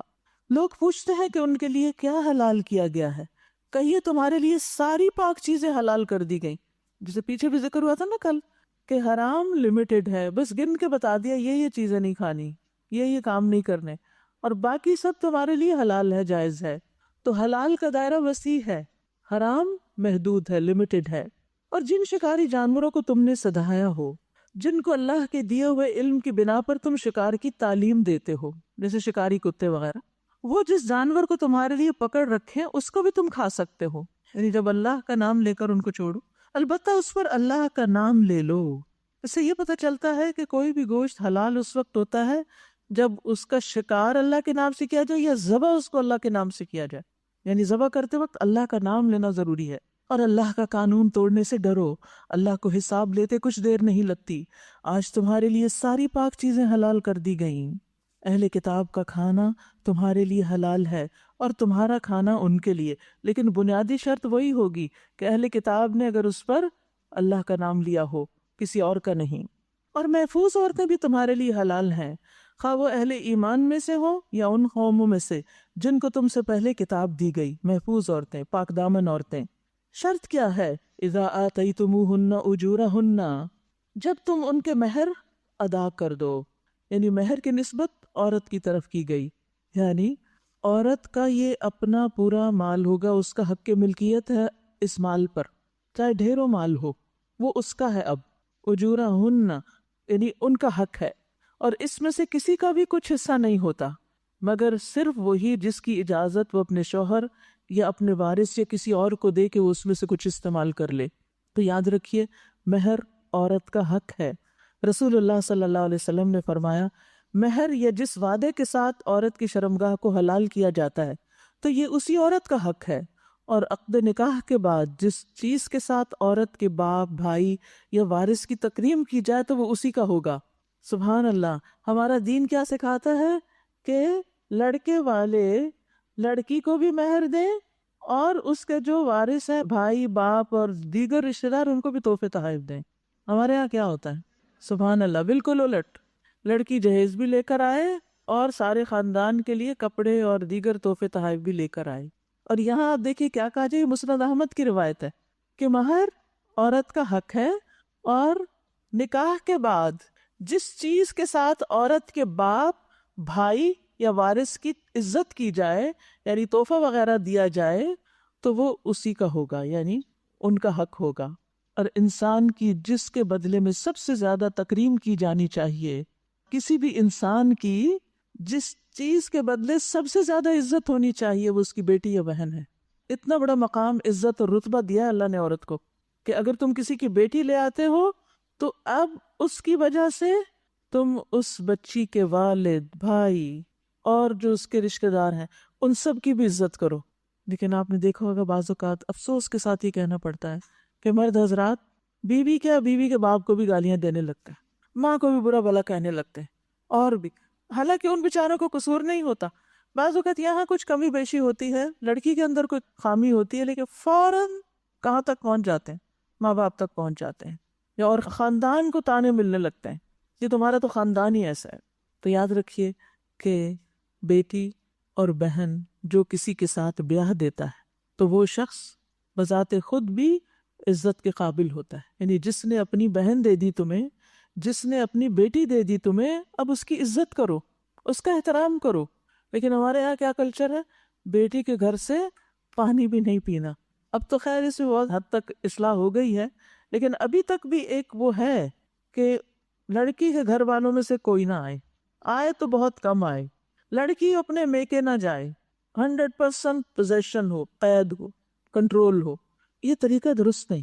اب دیکھیے کہ ایک بچی جس نے اپنی زندگی کے 20-25 سال ایک خاص گھر میں گزارے اور ان کی آپس کی محبتیں تھیں، پھر وہ وہاں سے سب کچھ چھوڑ کر آ گئی، کیا اس کی کوئی یادیں یا اس کے کوئی جذبات اس سے وابستہ نہیں جہاں سے وہ آئی ہے؟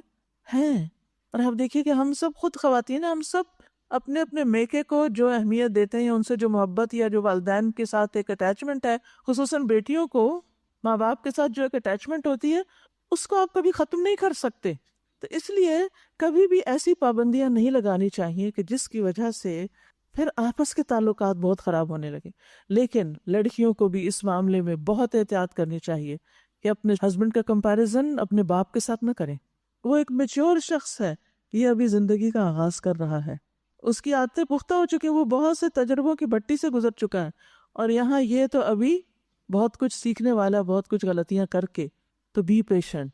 پھر اسی طرح یہ غلطی بھی نہ کریں کہ ہر وقت اپنے میکے کی مثالیں، کچھ پکا ہے تو میکے کو یاد کریں، کچھ کھایا ہے تو میکا یاد آ گیا، کوئی ہر چیز میں میکا میکا میکا. یہ میکے کی تکرار چھوڑ دینی چاہیے، اور جس گھر میں جائیں ان کو پوری تسلی دلائیں کہ اب میں اس کو اپنا گھر سمجھتی ہوں، اس کو واقعی گھر سمجھیں. آپ گھر سمجھیں گے تو آپ کے لیے گھر بنے گا، اور اگر آپ نے اپنا گھر نہیں سمجھا اور بیک ہوم پیچھے ماں باپ ہی کے گھر کو گھر سمجھتے رہے تو پھر گزارا مشکل ہے. کیونکہ ہر شخص کے اندر ایک جیلسی کا عنصر ہوتا ہے نا، جب وہ دیکھتا ہے کہ یہ شخص مجھ سے زیادہ کسی اور کو امپورٹنس دے رہا ہے. شوہر یہ دیکھتا ہے کہ یہ مجھ سے زیادہ اپنے باپ کی باتیں اور تعریفیں کرتی، ساس دیکھتی ہے کہ ہر چیز میں اپنی ماں کو زیادہ پریفرنس دیتی. تو پھر ان کی محبت آپ کو کیسے ملے گی؟ محبت دینے سے ملتی، احترام دینے سے ملتا ہے، قدر کرنے سے واپس قدر لوٹتی. تو دینے والے بن جائیں. وَمِمَّا رَزَقْنَاهُمْ يُنْفِقُونَ. جب آپ دیں گے تو انشاءاللہ محروم نہیں ہوں گے کبھی. اور کبھی کچھ چیزیں ناگوار بھی ہوتی ہیں تو ان پہ صبر کر لے انسان، کوئی بات نہیں، بڑے فائدے کے لیے. اذا آتیتموہن اجورہن محسنین غیر مسافحین ولا متخذی اخدان. یعنی کسی بھی عورت کے ساتھ تمہارا تعلق نکاح کے ساتھ ہو، اس پہ باقاعدہ حق مہر دیا گیا ہو، اور پھر ان کی حفاظت بھی ہو. یعنی ایک عورت کی شادی کے بعد شوہر قوام ہوتا ہے، اس کی ذمہ داری ہے کہ وہ عورت کو پروٹیکشن فراہم کرے. محسنین قید نکاح میں لائے، غیر مسافحین زنا کے تعلقات نہ ہوں، ولا متخذی اخدان اور نہ چوری چھپے آشنائیاں، دوستیاں، چھپ چھپ کے دوستیاں اور چھپ چھپ کے تعلقات. اسلام اس کی اجازت نہیں دیتا. شادی کے بغیر کی محبتیں اس کی اجازت نہیں دیتا. اگر کسی کا بھی کوئی ایسا ریلیشن ہو تو اس کا حل کیا ہے کہ انسان شادی کر لے، اور اگر شادی نہیں ہو سکتی، ناممکن ہے، تو اس ریلیشن شپ سے باہر آ جائے، کیونکہ یہ انسان کے لیے بہت بڑا فتنہ ہے. اور اس میں پڑھ کر انسان نہ اپنی عبادت کا رہتا ہے اور نہ ہی کسی اور کام کا. اول تو انسان اپنے آپ کو فتنے والی جگہوں سے بچائے، لیکن اگر کسی وجہ سے کسی فتنے میں پڑ گیا ہے تو اس سے باہر آئے اور اپنے دین ایمان کو محفوظ کرے. اور یہاں مردوں کو حکم دیا جا رہا ہے کہ وہ باقاعدہ نکاح کریں، نکاح کے بغیر تعلقات مت رکھیں. اور جو کسی نے ایمان کی روش پر چلنے سے انکار کیا، سبحان اللہ، یعنی یہ ایمان کی روش ہے کہ انسان نکاح کے ساتھ تعلق قائم کرے، اور نکاح کے بغیر کے تعلق یہ ایمان کے منافی ہیں. تو اگر کسی نے ایمان کی روش پہ چلنے سے انکار کیا، وَمَن يَكْفُرْ بِالْإِيمَانِ فَقَدْ حَبِطَ عَمَلُهُ، تو اس کا سارا عمل ضائع ہو جائے گا. وَهُوَ فِي الْآخِرَةِ مِنَ الْخَاسِرِينَ، اور وہ آخرت میں خسارہ پانے والوں میں شامل ہو جائے گا. اور یہاں چونکہ اہل کتاب عورتوں سے بھی شادی کی اجازت دی جا رہی ہے، تو وہاں بھی انسان ضرور دیکھے کہ کیا واقعی اس نکاح کے بعد میں اپنا ایمان محفوظ رکھ سکوں گا یا نہیں، کیونکہ اگر ایمان گیا تو سب کچھ گیا. پھر فرمایا یا ایھا الذین آمنوا، اے لوگو جو ایمان لائے ہو، اذا قمتم الی الصلاۃ فاغسلوا وجوہکم، جب تم نماز کے لیے اٹھو تو چاہیے کہ اپنے منہ اور ہاتھ کونیوں تک دھو لو، سروں پر ہاتھ پھیر لو یعنی مسح کر لو، اور پاؤں ٹخنوں تک دھو لیا کرو. اگر جنابت کی حالت میں ہو تو نہا کر پاک ہو جاؤ. نہیں شوہر بیوی کا تعلق قائم ہوا یا احتلام ہوا ہے یا پھر پیریڈ سے، تو پھر نہا کر پاک ہو. اگر بیمار ہو یا سفر کی حالت میں ہو، یا تم میں سے کوئی شخص رفع حاجت کر کے آئے، یا تم نے عورتوں کو ہاتھ لگایا ہو اور پانی نہ ملے، تو پاک مٹی سے کام لو، بس اس پر ہاتھ مار کر اپنے منہ اور ہاتھوں پر پھیر لیا کرو، جسے کل تیمم کا طریقہ بتایا گیا تھا. فَامْسَحُوا بِوُجُوهِكُمْ وَأَيْدِيكُمْ، اور ید کس کو کہتے ہیں؟ یہ ہتھیلی جس ہے نا، یہ ہتھیلی بس، اور وجہ چہرے کو، بس ان دو چیزوں کے اوپر ہاتھ مار کے، پھونک مار کے ہاتھ پہ، چہرے اور ہاتھ پہ پھیر لینا کافی ہے. اللہ تم پر زندگی کو تنگ نہیں کرنا چاہتا، یعنی ایسی مشقت میں نہیں ڈالا کہ جو وضو نہیں کر سکتا وہ بھی لازماً وضو کرے چاہے وہ اس کے بعد مشقت میں پڑ جائے، مشکل میں پڑے، مگر وہ چاہتا ہے کہ تمہیں پاک کرے اور اپنی نعمت تم پر تمام کر دے، شاید کہ تم شکر گزار بنو۔ تو سبحان اللہ، وضو ایک نعمت ہے، یعنی وضو کا کرنا، پاک ہونا، اور پھر اگر وضو نہیں تو تیمم سے پاک ہونا، یہ پاکیزگی ایک نعمت ہے۔ اور خاص طور پر وضو، کیونکہ یہ گناہوں سے پاک صاف کر دیتا ہے۔ جب انسان وضو کرتا ہے اور کلی کرتا ہے اور ناک میں پانی چڑھاتا ہے اور ناک جھاڑتا ہے تو اس کے منہ اور ناک، نتنوں سے سب گناہ جھڑ جاتے ہیں۔ منہ دھوتا ہے تو چہرے سے، حتیٰ کہ داڑھی کے کناروں کے ساتھ لگ کر پانی کے جو قطرے گرتے ہیں ان کے ساتھ بھی گناہ جھڑ رہے ہوتے ہیں۔ کوہنیوں تک ہاتھ دھوتا ہے تو اس کے ہاتھوں کے گناہ انگلیوں کی طرف سے پانی کے ساتھ گر جاتے ہیں۔ جب سر کا مسح کرتا ہے تو سر کے گناہ اس کے بالوں کے اطراف سے پانی کے ساتھ گر جاتے ہیں، یعنی پورا وائپ کرتا ہے۔ اور یاد رکھیے، سر پورا سر ہوتا ہے، یہاں صرف ہاتھ پھیرنا مسح نہیں ہوتا۔ پھر اسی طرح پاؤں دھوتا ہے تو پاؤں کی انگلیوں کے پوروں کی طرف سے پانی کے ساتھ سارے گناہ گر جاتے ہیں۔ پھر انسان کھڑا ہو کر نماز پڑھتا ہے، اللہ کی حمد و ثنا کرتا ہے، اس کی بزرگی، اس کے شان بیان کرتا ہے اور اپنے دل کو خالص اللہ کے لیے فارغ کر لیتا ہے، تو آدمی اپنے گناہوں سے اس طرح پاک و صاف ہو جاتا ہے جس طرح آج ہی اس کی ماں نے اس کو جنم دیا تھا۔ اب یہ آپ پر ہے کہ آپ نماز کیسے پڑھتے ہیں، وضو کیسے کرتے ہیں، کتنے شعور کے ساتھ، اور پھر نماز میں حالت کیا ہوتی ہے۔ تو یہ اللہ سبحانہ تعالیٰ کا بہت بڑا انعام ہے۔ اللہ اپنی نعمت تم پہ تمام کرنا چاہتا ہے۔ وضو کرنا مشکل لگتا ہے نا ذرا انسان کو، لیکن جب انسان یہ سوچے کہ یہ تو اللہ کی نعمت ہے اور ایک طریقہ ہے میرے گناہوں سے مجھے پاک کرنے کا، تو آپ کا شوق بڑھ جائے گا۔ لعلکم تشکرون، شاید کہ تم شکر گزار بنو۔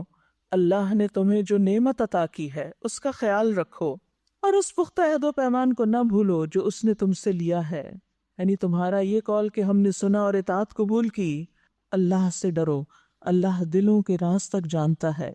یاد رکھیے، وَاذْكُرُوا نِعْمَةَ اللَّهِ عَلَيْكُمْ، اللہ کی نعمتوں کو یاد کرنا چاہیے، دل سے بھی اور زبان سے بھی، بول کر بھی، کیونکہ ان نعمتوں کو یاد رکھنا اللہ کے شکر اور اس کی محبت کی طرف دعوت دینے والا ہوتا ہے۔ یعنی دل میں اللہ کی محبت بھر جاتی ہے، دل میں احسان کے جذبات پیدا ہو جاتے ہیں کہ اللہ سبحانہ وتعالیٰ نے ہم پر کتنا احسان کیا ہے کہ ہمیں یہ نعمتیں عطا کی ہیں۔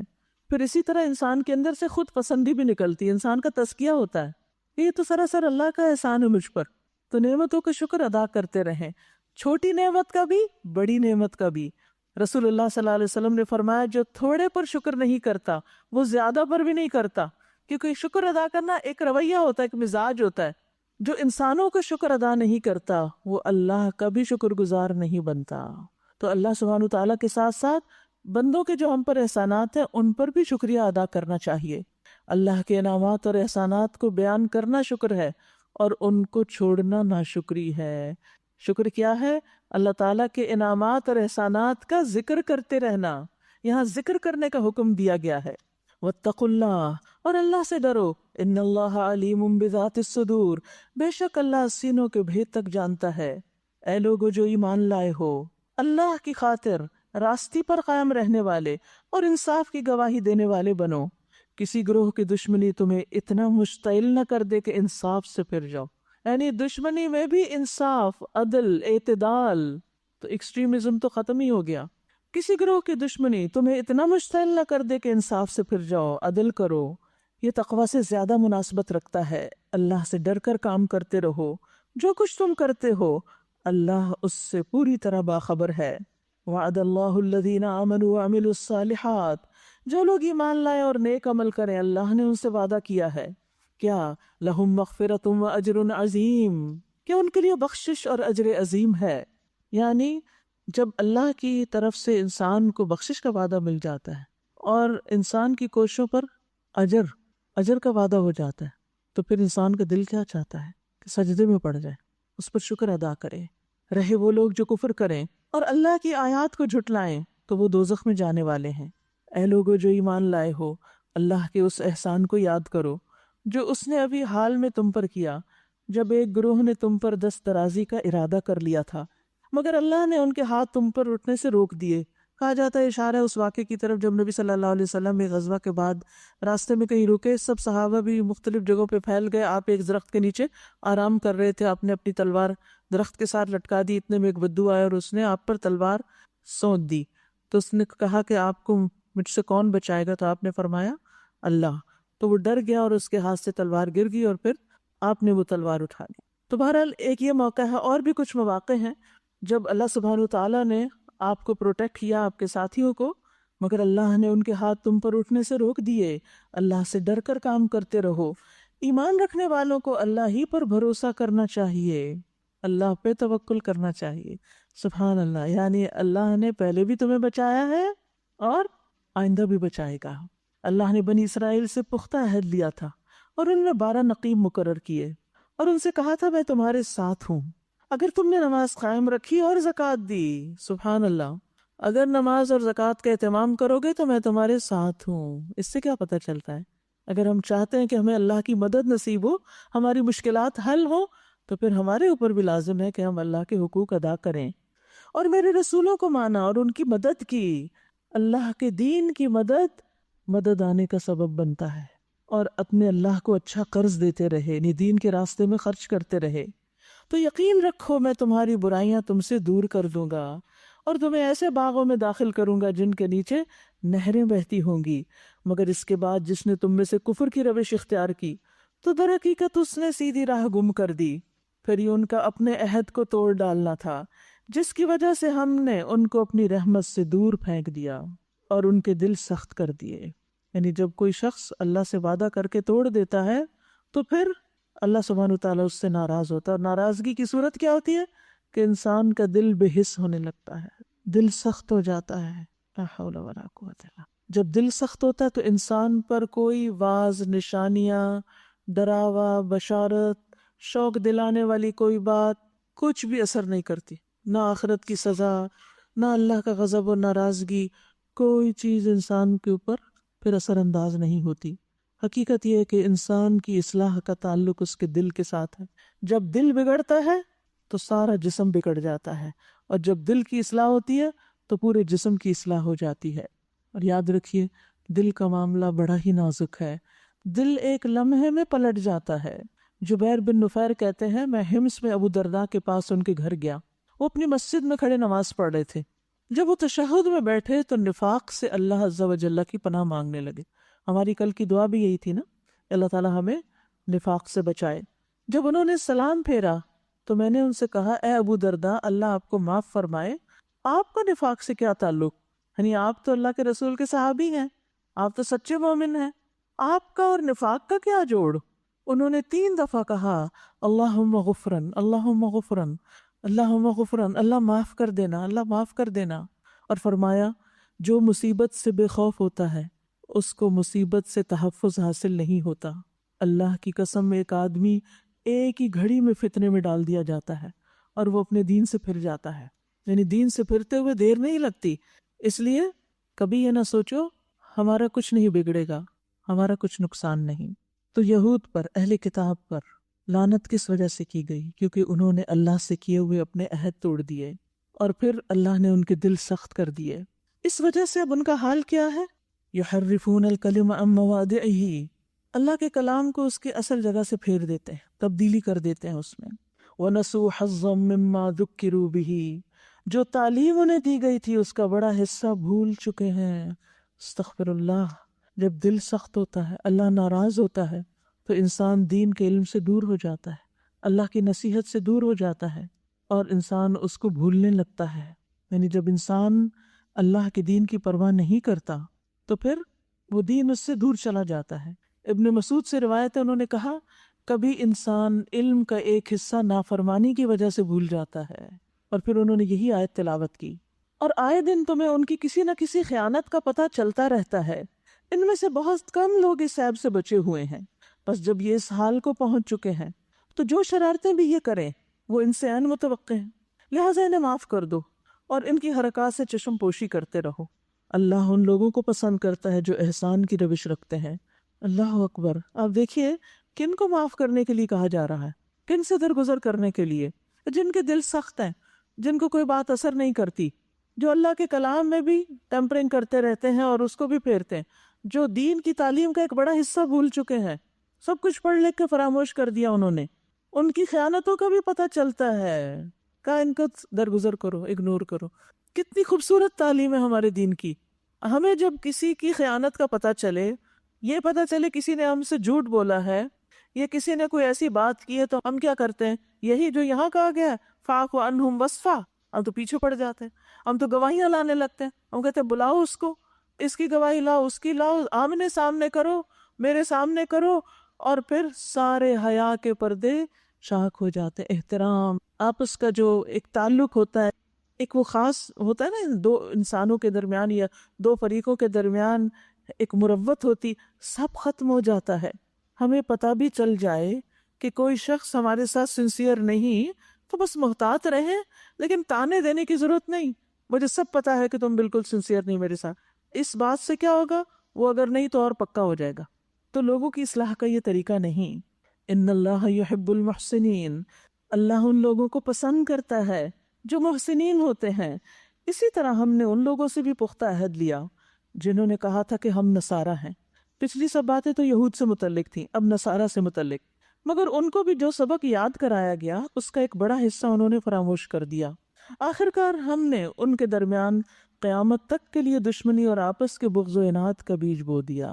یاد رکھیے، دین پڑھنے پڑھانے والے یا دین کا کام کرنے والے، دین کی خدمت کرنے والے جب کتاب سے دور ہوتے ہیں، جب پڑھنا پڑھانا چھوڑ دیتے ہیں، جب اس اصل تعلیم کو بھول جاتے ہیں، تو آپس میں دشمنی اور عناد پیدا ہو جاتے ہیں، کیونکہ دلوں کو نرم کرنے والی، تزکیہ کرنے والی، صاف کرنے والی چیز تو کوئی رہی نہیں۔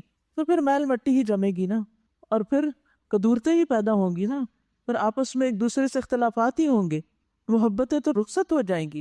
محبتیں تو ہیں اس کلام کی وجہ سے، آپس میں اس دین کی وجہ سے، اور ضرور ایک وقت آئے گا جب اللہ انہیں بتائے گا کہ وہ دنیا میں کیا بناتے رہے۔ اے اہل کتاب، ہمارا رسول تمہارے پاس آ گیا ہے، ہمارا رسول تمہارے پاس آ گیا ہے جو کتاب الہی کی بہت سی ان باتوں کو تمہارے سامنے کھول رہا ہے جن پر تم پردہ ڈالا کرتے تھے، اور بہت سی باتوں سے درگزر بھی کر جاتا ہے۔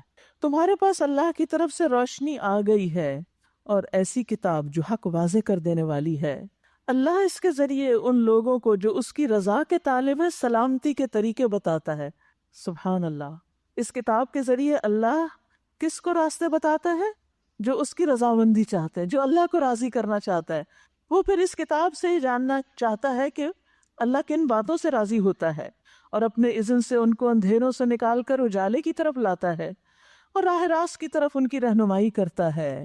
یاد رکھیے، جو اللہ کی رضا تک پہنچنے کی شدید خواہش رکھتا ہے اور کوشش کرتا ہے، تو اللہ سبحانہ وتعالیٰ اسے اس کتاب کے ذریعے ہدایت دے دیتا ہے، اور اگر اس کی نیت اچھی ہو، ارادہ پختہ ہو، تو سلامتی کے راستوں کی طرف لے جاتا ہے، اور بالآخر اس کو دار السلام یعنی جنت تک پہنچا دیتا ہے۔ آپ یاد ہوگا کہ جنگ احد کے بعد جن لوگوں نے اللہ کے رسول کی پکار پر لبیک کہی اور زخموں سے چور ہونے کے باوجود آپ کے ساتھ چل پڑے، اور آپ ہمراہ الاسد تک ان کو ساتھ لے گئے اور وہاں سے وہ تجارت کر کے لوٹے، تو ان کے بارے میں اللہ تعالیٰ نے کیا فرمایا کہ وہ اللہ کی نعمت اور فضل کے ساتھ لوٹے، انہیں کوئی تکلیف نہیں پہنچی، اور انہوں نے اللہ کی رضا کی پیروی کی تھی۔ تو جو اللہ کی رضا کا متلاشی ہوتا ہے، اللہ سبحانہ وتعالیٰ اس کو اپنے فضل سے نوازتا ہے۔ حدیث میں آتا ہے، مسند احمد کی روایت ہے، انسان اللہ کی رضا حاصل کرتا ہے اور اس میں مسلسل لگا رہتا ہے، تو اللہ تعالیٰ جبریل سے فرماتا ہے، میرا فلاں بندہ میری رضا کی تلاش میں ہے، مجھے راضی کرنا چاہتا ہے، آگاہ رہو اس پر میری رحمت ہے۔ اس پر جبریل کہتے ہیں کہ فلاں آدمی پر اللہ کی رحمت ہو۔ حاملین عرش بھی یہی کہتے ہیں، ان کے آس پاس کے فرشتے بھی یہی کہنے لگتے ہیں، حتیٰ کہ ساتوں آسمانوں والے بھی یہی کہنے لگتے ہیں۔ پھر یہ بات زمین پر اتار دی جاتی ہے، کیا کہ فلاں پر اللہ کی رحمت ہو، وہ اللہ کی رضا کی تلاش میں ہے۔ یعنی لوگوں کو خود ہی پتہ چل جاتا ہے کہ یہ بندہ اللہ کی رضا کے لیے کام کرتا ہے، وہ اپنے اذن سے ان کو اندھیروں سے نکال کر اجالے کی طرف لاتا ہے اور راہ راست کی طرف ان کی رہنمائی کرتا ہے۔ یقیناً کفر کیا ان لوگوں نے جنہوں نے کہا مسیح ابن مریم ہی الہ ہے، اللہ ہے، یعنی جنہوں نے مسیح کو اللہ کا مقام یا درجہ قرار دیا، انہوں نے کفر کیا۔ ان سے کہہ دیجئے، اگر اللہ سبحانہ وتعالیٰ مسیح ابن مریم اور اس کی والدہ اور تمام زمین والوں کو ہلاک کر دینا چاہے تو کس کی مجال ہے کہ اس کو اس ارادے سے باز رکھ سکے؟ اللہ تو زمین اور آسمانوں کا اور ان سب چیزوں کا مالک ہے جو زمین اور آسمانوں کے درمیان پائی جاتی ہیں۔ جو کچھ چاہتا ہے پیدا کرتا ہے، اور اس کی قدرت ہر چیز پر حاوی ہے۔ ہمیں تو آج تک نہیں پتا کہ اللہ نے زمین میں کیا کیا اگایا ہے اور کس کس قسم کے جانور پیدا کیے ہیں، اور آسمانوں میں کون کون سی مخلوق بستی ہے۔ خالق وہی ہے۔ یہود و نصارہ کہتے ہیں ہم اللہ کے بیٹے اور اس کے چہیتے ہیں۔ ان سے پوچھو پھر وہ تمہارے گناہوں پر تمہیں سزا کیوں دیتا ہے؟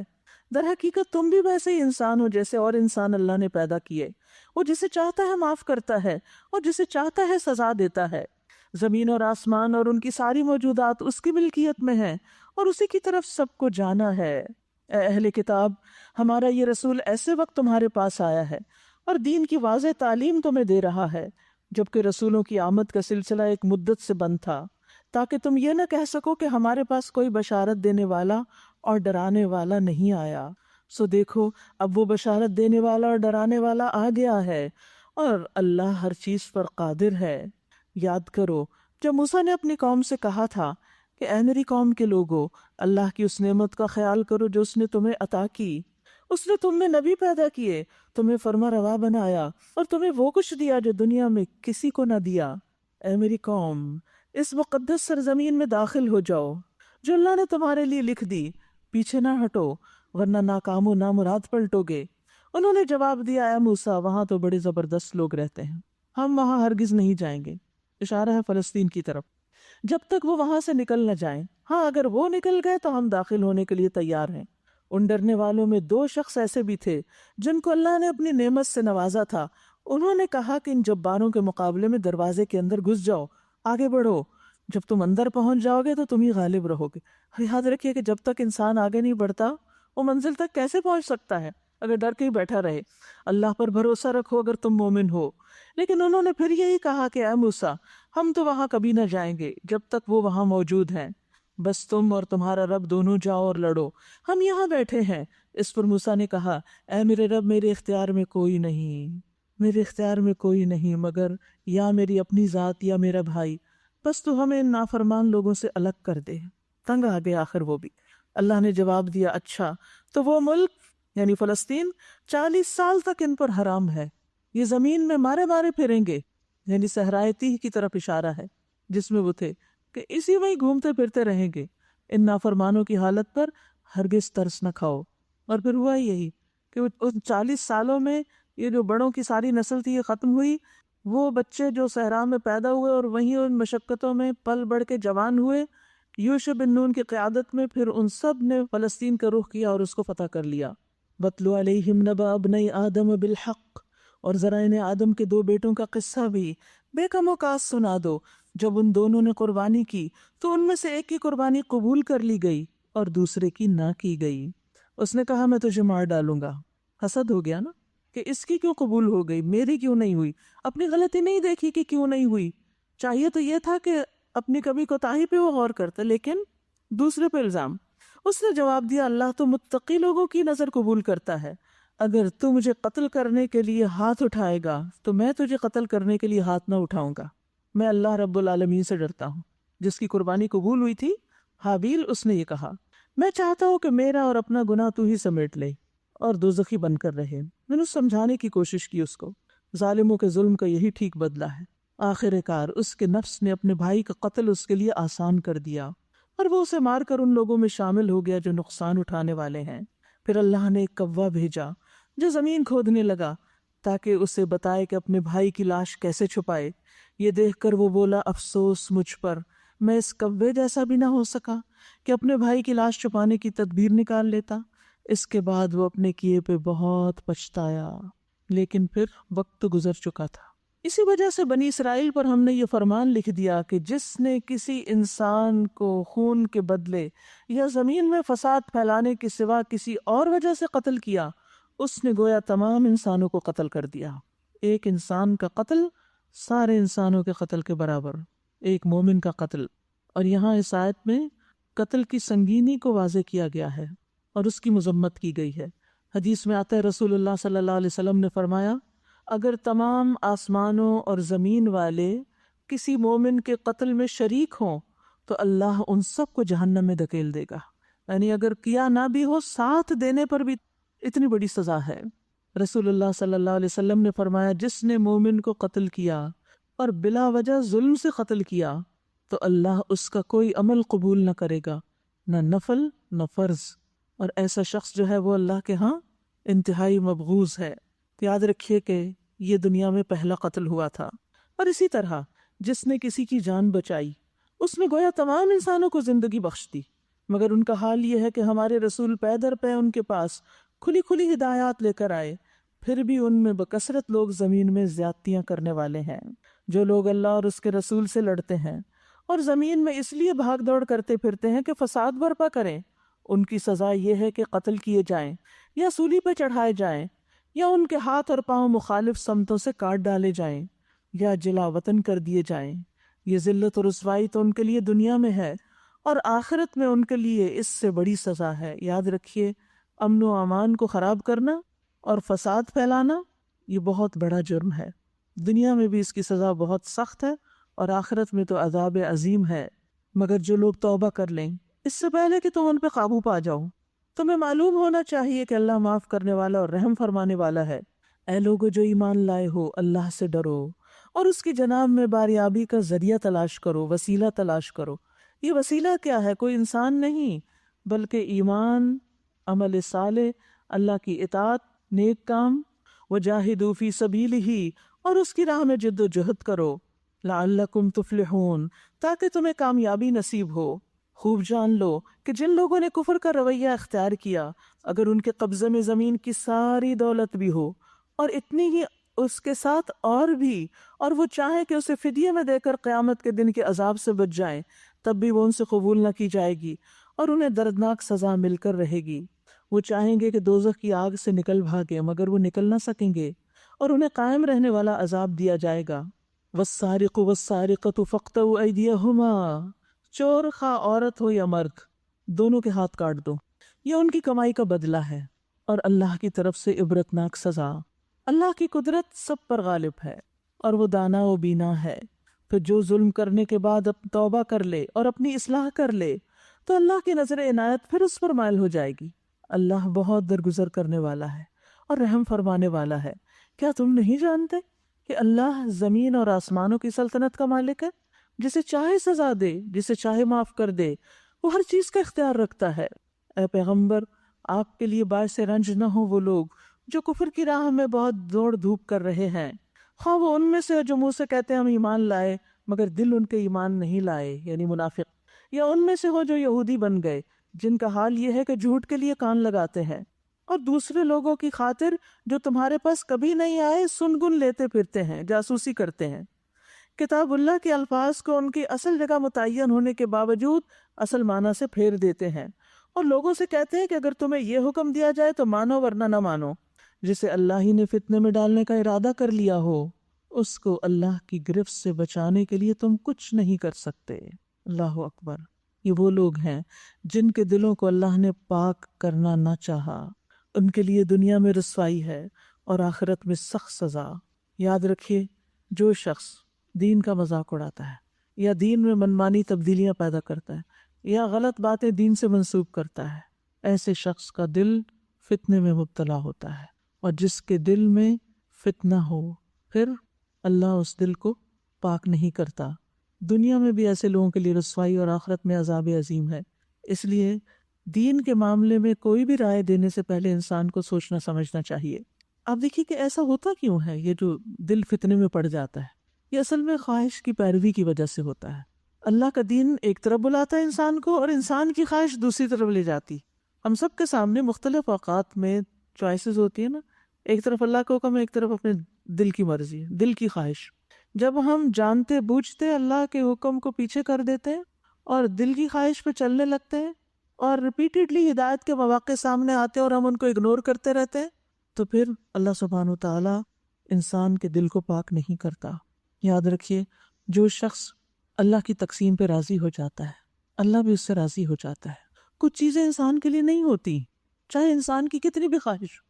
مثلاً کسی کو بیٹے کی بہت خواہش ہے اور اللہ نے اس کو بیٹا نہیں دیا، تو آپ دیکھیے کہ لوگ پھر کیا کرتے ہیں، وہ راستے اختیار کرتے ہیں جو اللہ کی نافرمانی کے ہیں۔ تو ایسے میں پھر کیا ہوتا ہے، انسان بعض اوقات حق سے بہت دور نکل جاتا ہے، دل بھی سخت ہو جاتا ہے، انسان اللہ سے ناراض ہو جاتا ہے، اپنی عبادات بھی بعض اوقات چھوڑ دیتا ہے۔ حاصل کیا؟ اللہ سے ناراض ہو کے جانا کہاں ہے ہے کوئی اور پناہ کی جگہ؟ کہیں بھی نہیں. تو لوٹنا ہمیں اللہ ہی کی طرف چاہیے. دل کو فتنے سے بچانے کے لیے اللہ کی تقسیم پہ راضی ہو جائیں. ہر معاملے میں کوشش کریں. اگر وہ چیز نہیں ملتی تو معاملہ اللہ کے سپرد کر دیں. نبی صلی اللہ علیہ وسلم نے فرمایا اللہ تبارک و تعالی نے اپنے بندے کو جو کچھ دے رکھا ہوتا ہے وہ اس میں اس کا امتحان لیتا ہے. سو جو شخص اللہ کی تقسیم پہ راضی ہو جائے اللہ اسے اس میں برکت اور وسعت دے دیتا ہے، اور جو راضی نہ ہو اس کو برکت نہیں ملتی. پھر فرمایا سماعون للکذب اکالون للسحت، یہ جھوٹ سننے والے اور حرام کے مال کھانے والے ہیں. یاد رکھیے کہ جھوٹ سے انسان کے اندر ایک ناپاکی کی کیفیت پیدا ہوتی ہے، انسان کے دل پر ایک بوجھ ہوتا ہے. جس طرح ناپاک غذا انسان کے جسم پر اثر انداز ہوتی ہے، اسی طرح غلط باتیں جو ہیں، جھوٹ جو ہوتا ہے وہ بھی انسان کی روح پر اثر انداز ہوتا ہے. اس لیے انسان کو جھوٹ سے ہر ممکن بچنے کی کوشش کرنی چاہیے اور اپنی زبان کی حفاظت کرتے رہنا چاہیے. یعنی زبان سے بھی حرام نہ بولا جائے اور زبان سے حرام لقمہ بھی نہ کھایا جائے. یہ دونوں چیزیں منہ کے راستے ہی اندر جاتی ہیں. لیکن یہ اہل کتاب کیا تھے؟ جھوٹ سننے والے، جھوٹ میں بڑی دلچسپی، جھوٹی باتیں اور حرام کے مال کھانے والے. اور پھر جھوٹ سننے میں جھوٹی گواہیاں سننا اور بھی جھوٹ کی جتنی قسمیں ہیں ان چیزوں کو سننے میں دلچسپی رکھنا. لہٰذا اگر یہ تمہارے پاس اپنے مقدمات لے کر آئیں تو تمہیں اختیار دیا جاتا ہے کہ چاہیں تو ان کا فیصلہ کریں، چاہیں تو انکار کر دیں. انکار کر دیں تو یہ تمہارا کچھ نہیں بگاڑ سکتے، اور فیصلہ کریں تو پھر ٹھیک ٹھیک انصاف کے ساتھ کیجیے کہ اللہ انصاف کرنے والوں کو پسند کرتا ہے. اور یہ تمہیں کیسے حکم بناتے ہیں جبکہ ان کے پاس تورات موجود ہے جس میں اللہ کا حکم لکھا ہوا ہے، اور پھر یہ اس سے منہ موڑ رہے ہیں. اصل بات یہ ہے کہ یہ لوگ ایمان ہی نہیں رکھتے، کیونکہ جو کتاب پر ایمان رکھتا ہے اس کے لیے پھر اس کتاب کا حکم ماننا کچھ مشکل نہیں ہوتا. ہم نے تورات نازل کی جس میں ہدایت اور روشنی تھی. سارے نبی جو مسلم تھے اسی کے مطابق ان یہودی بن جانے والوں کے معاملات کا فیصلہ کرتے تھے. اور اسی طرح ربانی اور احبار بھی. ربانی اور احبار بھی. ربانی کون ہوتے ہیں؟ رب والے، یعنی ایسا عالم جو اپنے علم پر عمل بھی کرتا اور اس کی تعلیم بھی دیتا ہو، کیونکہ انہیں اللہ کی کتاب کی حفاظت کا ذمہ دار بنایا گیا تھا اور وہ اس پر گواہ تھے. بس اے گروہ یہود، تم لوگوں سے نہ ڈرو بلکہ مجھ سے ڈرو، اللہ سے ڈرو، اور میری آیات کو ذرا ذرا سے معاوضے لے کر بیچنا چھوڑ دو. یعنی دین کے بدلے دنیاوی فائدے مت حاصل کرو. جو لوگ اللہ کے نازل کردہ قانون کے مطابق فیصلہ نہ کریں وہی کافر ہیں. تورات میں ہم نے یہودیوں پر یہ حکم لکھ دیا تھا کہ جان کے بدلے جان، آنکھ کے بدلے آنکھ، ناک کے بدلے ناک، کان کے بدلے کان، دانت کے بدلے دانت، اور تمام زخموں کے لیے برابر کا بدلہ. پھر جو قصاص کا صدقہ کر دے تو وہ اس کے لیے کفارہ ہے. اور جو لوگ اللہ کے نازل کردہ قانون کے مطابق فیصلہ نہ کریں وہی ظالم ہیں. پھر ہم نے ان پیغمبروں کے بعد مریم علیہ السلام کے بیٹے عیسیٰ کو بھیجا علیہ السلام. تورات میں سے جو کچھ اس کے سامنے موجود تھا وہ اس کی تصدیق کرنے والا تھا، اور ہم نے اس کو انجیل عطا کی جس میں رہنمائی اور روشنی تھی، اور وہ بھی تورات میں سے جو کچھ اس وقت موجود تھا اس کی تصدیق کرنے والی تھی، اور تقوی والوں کے لیے سراسر ہدایت اور نصیحت تھی. ہمارا حکم تھا کہ اہل انجیل اس قانون کے مطابق فیصلہ کریں جو اللہ نے اس میں نازل کیا ہے، اور جو لوگ اللہ کے نازل کردہ قانون کے مطابق فیصلہ نہ کریں وہی فاسق ہیں. اے محمد صلی اللہ علیہ وسلم، ہم نے آپ کی طرف یہ کتاب بھیجی، یعنی قرآن مجید، جو حق لے کر آئی ہے، اور الکتاب میں سے جو کچھ اس کے آگے موجود ہے اس کی تصدیق کرنے والی ہے، یعنی پچھلی کتابوں کی تصدیق کرتی ہے، اور اس کی محافظ و نگہبان ہے.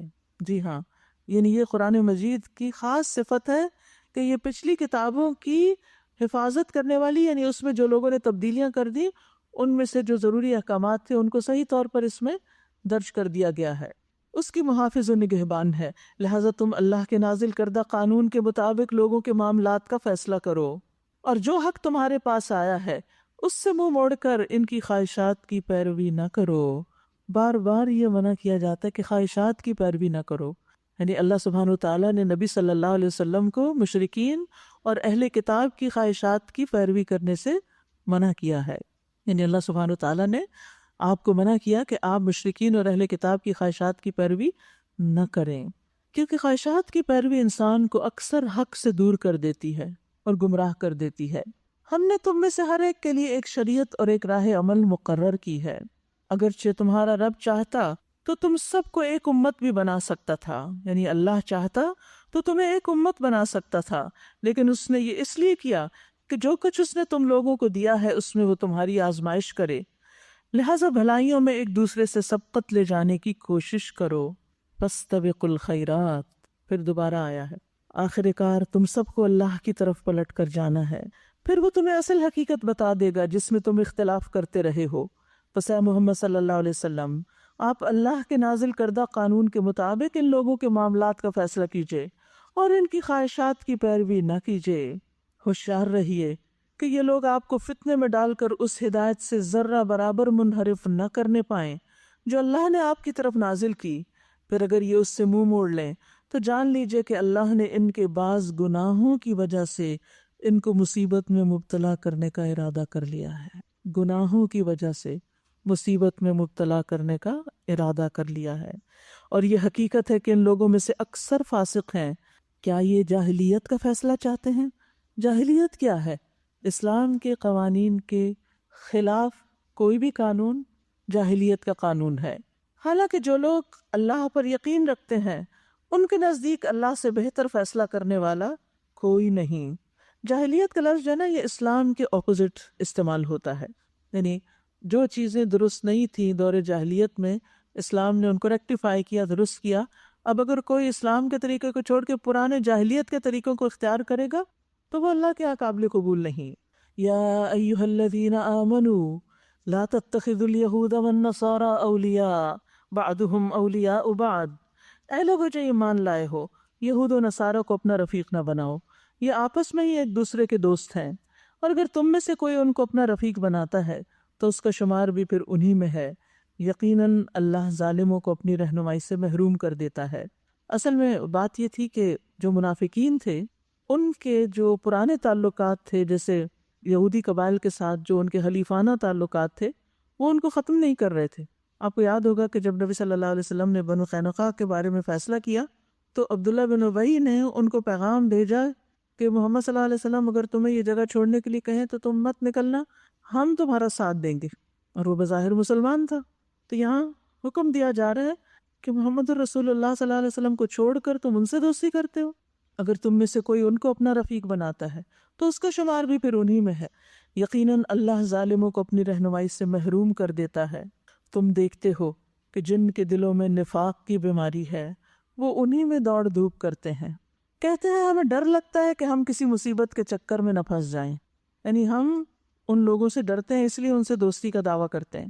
مگر دور نہیں کہ اللہ جب تمہیں فیصلہ کن فتح بخشے گا یا اپنی طرف سے کوئی اور بات ظاہر کرے گا تو یہ لوگ اپنے اس نفاق پر جسے یہ دلوں میں چھپائے ہوئے ہیں نادم ہوں گے۔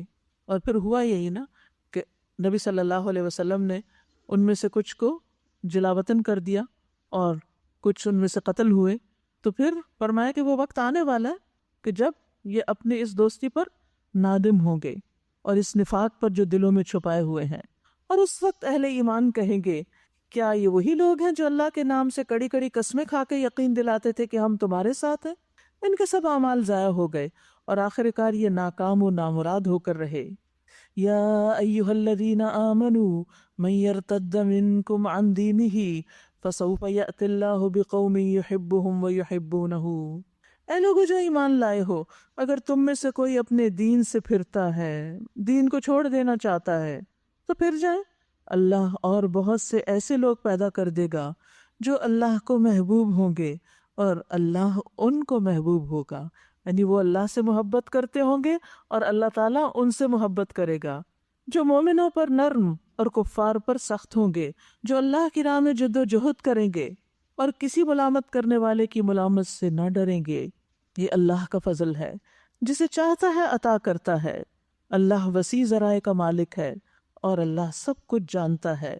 انما ولیکم اللہ ورسولہ، تمہارے دوست تو حقیقت میں صرف اللہ اور اس کا رسول اور وہ اہل ایمان ہیں جو نماز قائم کرتے ہیں۔ تو ایمان کی پہچان کیا بتائی گئی؟ نماز قائم کرنا، زکوٰۃ دیتے ہیں اور اللہ ہی کے آگے جھکنے والے ہیں۔ اور جو اللہ اور اس کے رسول اور اہل ایمان کو اپنا دوست بنا لے، اس کو معلوم ہو کہ اللہ ہی کی جماعت غالب آنے والی ہے، یعنی ایمان والوں کو اللہ سے اچھی امید رکھنی چاہیے اور ہمیشہ اللہ ہی کی دوستی کو ترجیح دینی چاہیے۔ لوگوں سے ڈر کر اللہ کے ساتھ تعلق کو کم یا ختم نہیں کر دینا چاہیے۔ پھر فرمایا یا ایھا الذین آمنوا، اے لوگو جو ایمان لائے ہو، لا تتخذوا الذین اتخذوا دینکم ہزوا ولعبا من الذین اوتوا الکتاب من قبلکم والکفار اولیاء واتقوا اللہ ان کنتم مؤمنین۔ اے لوگو جو ایمان لائے ہو، تم سے پہلے اہل کتاب میں سے جن لوگوں نے تمہارے دین کو مذاق اور تفریح کا سامان بنا لیا ہے، انٹرٹینمنٹ کا ذریعہ بنا لیا ہے، انہیں اور دوسرے کافروں کو اپنا دوست اور رفیق نہ بناؤ۔ اللہ سے ڈرو اگر تم مومن ہو۔ یاد رکھیے یہاں ایسے لوگوں کی دوستی چھوڑنے کے لیے کہا جا رہا ہے جو دین کو مذاق بنا لے اور اس کو تفریح کا سامان بنا لے، یعنی انٹرٹینمنٹ کا ذریعہ۔ آج کس قدر دکھ اور افسوس کے ساتھ ہی کہنا پڑتا ہے کہ بہت سے سو کالڈ مسلمز بھی اسلام کا اور اسلامی شاعر کا مذاق اڑاتے ہیں، کبھی نماز کا، کبھی روزے کا، کبھی دیگر شاعر کا۔ پردہ اور داڑھی اور یہ چیزیں تو خیر بھول ہی جائیں۔ جب لوگ دین کی کسی بھی بات کا مذاق اڑا رہے ہوں تو انسان کو بہت محتاط ہو جانا چاہیے۔ ایسے لطیفوں پہ کبھی ہنسنا بھی نہیں چاہیے، ایسی مجلسوں میں بیٹھنا بھی نہیں چاہیے، اپنے کسی ایکشن سے کبھی شے نہیں دینی چاہیے، کیونکہ کچھ لوگ ایسے لطیفے سنتے تو ساتھ خود ہنسنا شروع کر دیتے ہیں، وہ بھی انہیں میں شمار ہوں گے۔ دین اللہ کا بھیجا ہوا ہے۔ ہاں دیکھیے یہ دنیا میں جس کو آپ عزت دیتے ہیں اس کی طرف سے کوئی بھی چیز آتی، کوئی حکم آپ کو پسند ہو یا نہ ہو، آپ اس کا مذاق نہیں اڑاتے۔ کیا آپ اپنے والد کا مذاق اڑائیں گے؟ کیا آپ اپنے کسی بڑے بزرگ کا مذاق اڑائیں گے؟ نہیں، کوئی اور بھی کرے تو آپ کو برا لگے گا، لیکن جب کوئی شخص اللہ اور اس کے رسول اور اس کی کتاب اور اس کے دین کے شاعر اور اس کے احکامات کا مذاق اڑاتا ہے تو پھر ایک مومن کو تو یہ گوارا نہیں ہو سکتا، اس کی غیرت تو اس بات کی اجازت نہیں دیتی۔ تو ہمیں کسی بھی طرح نہ خود اور نہ کسی اور کو اس چیز کی اجازت دینی چاہیے اور نہ ہی اس میں کسی بھی طرح شریک ہونا چاہیے۔ اور کیا کرتے ہیں؟ وَإِذَا نَادَيْتُمْ إِلَى الصَّلَاةِ اتَّخَذُوهَا هُزُوًا وَلَعِبًا، جب تم نماز کے لیے اذان دیتے ہو، منادی کرتے ہو، تو وہ اس کا مذاق اڑاتے ہیں، اذان کا مذاق، اور اس سے کھیلتے ہیں۔ اس کی وجہ یہ ہے کہ وہ عقل نہیں رکھتے۔ ویسے بھی آپ دیکھیے کہ مذاق جو ہے، مذاق کرنا اور بہت زیادہ مذاق کرنا، یہ عقل کی کمی کی نشانی ہے۔ سمجھدار میچور شخص ہر وقت مذاق کرنے اور اڑانے کا شوق نہیں رکھتا، وہ اس کی دلچسپی نہیں ہوتی۔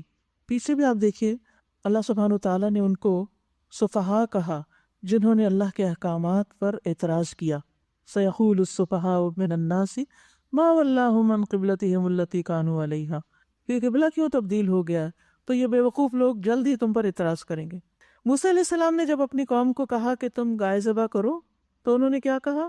أَتَتَّخِذُنَا هُزُوًا، کیا تم ہم سے مذاق کرتے ہو؟ تو انہوں نے کیا جواب میں کہا؟ اعوذ باللہ ان اکون من الجاہلین۔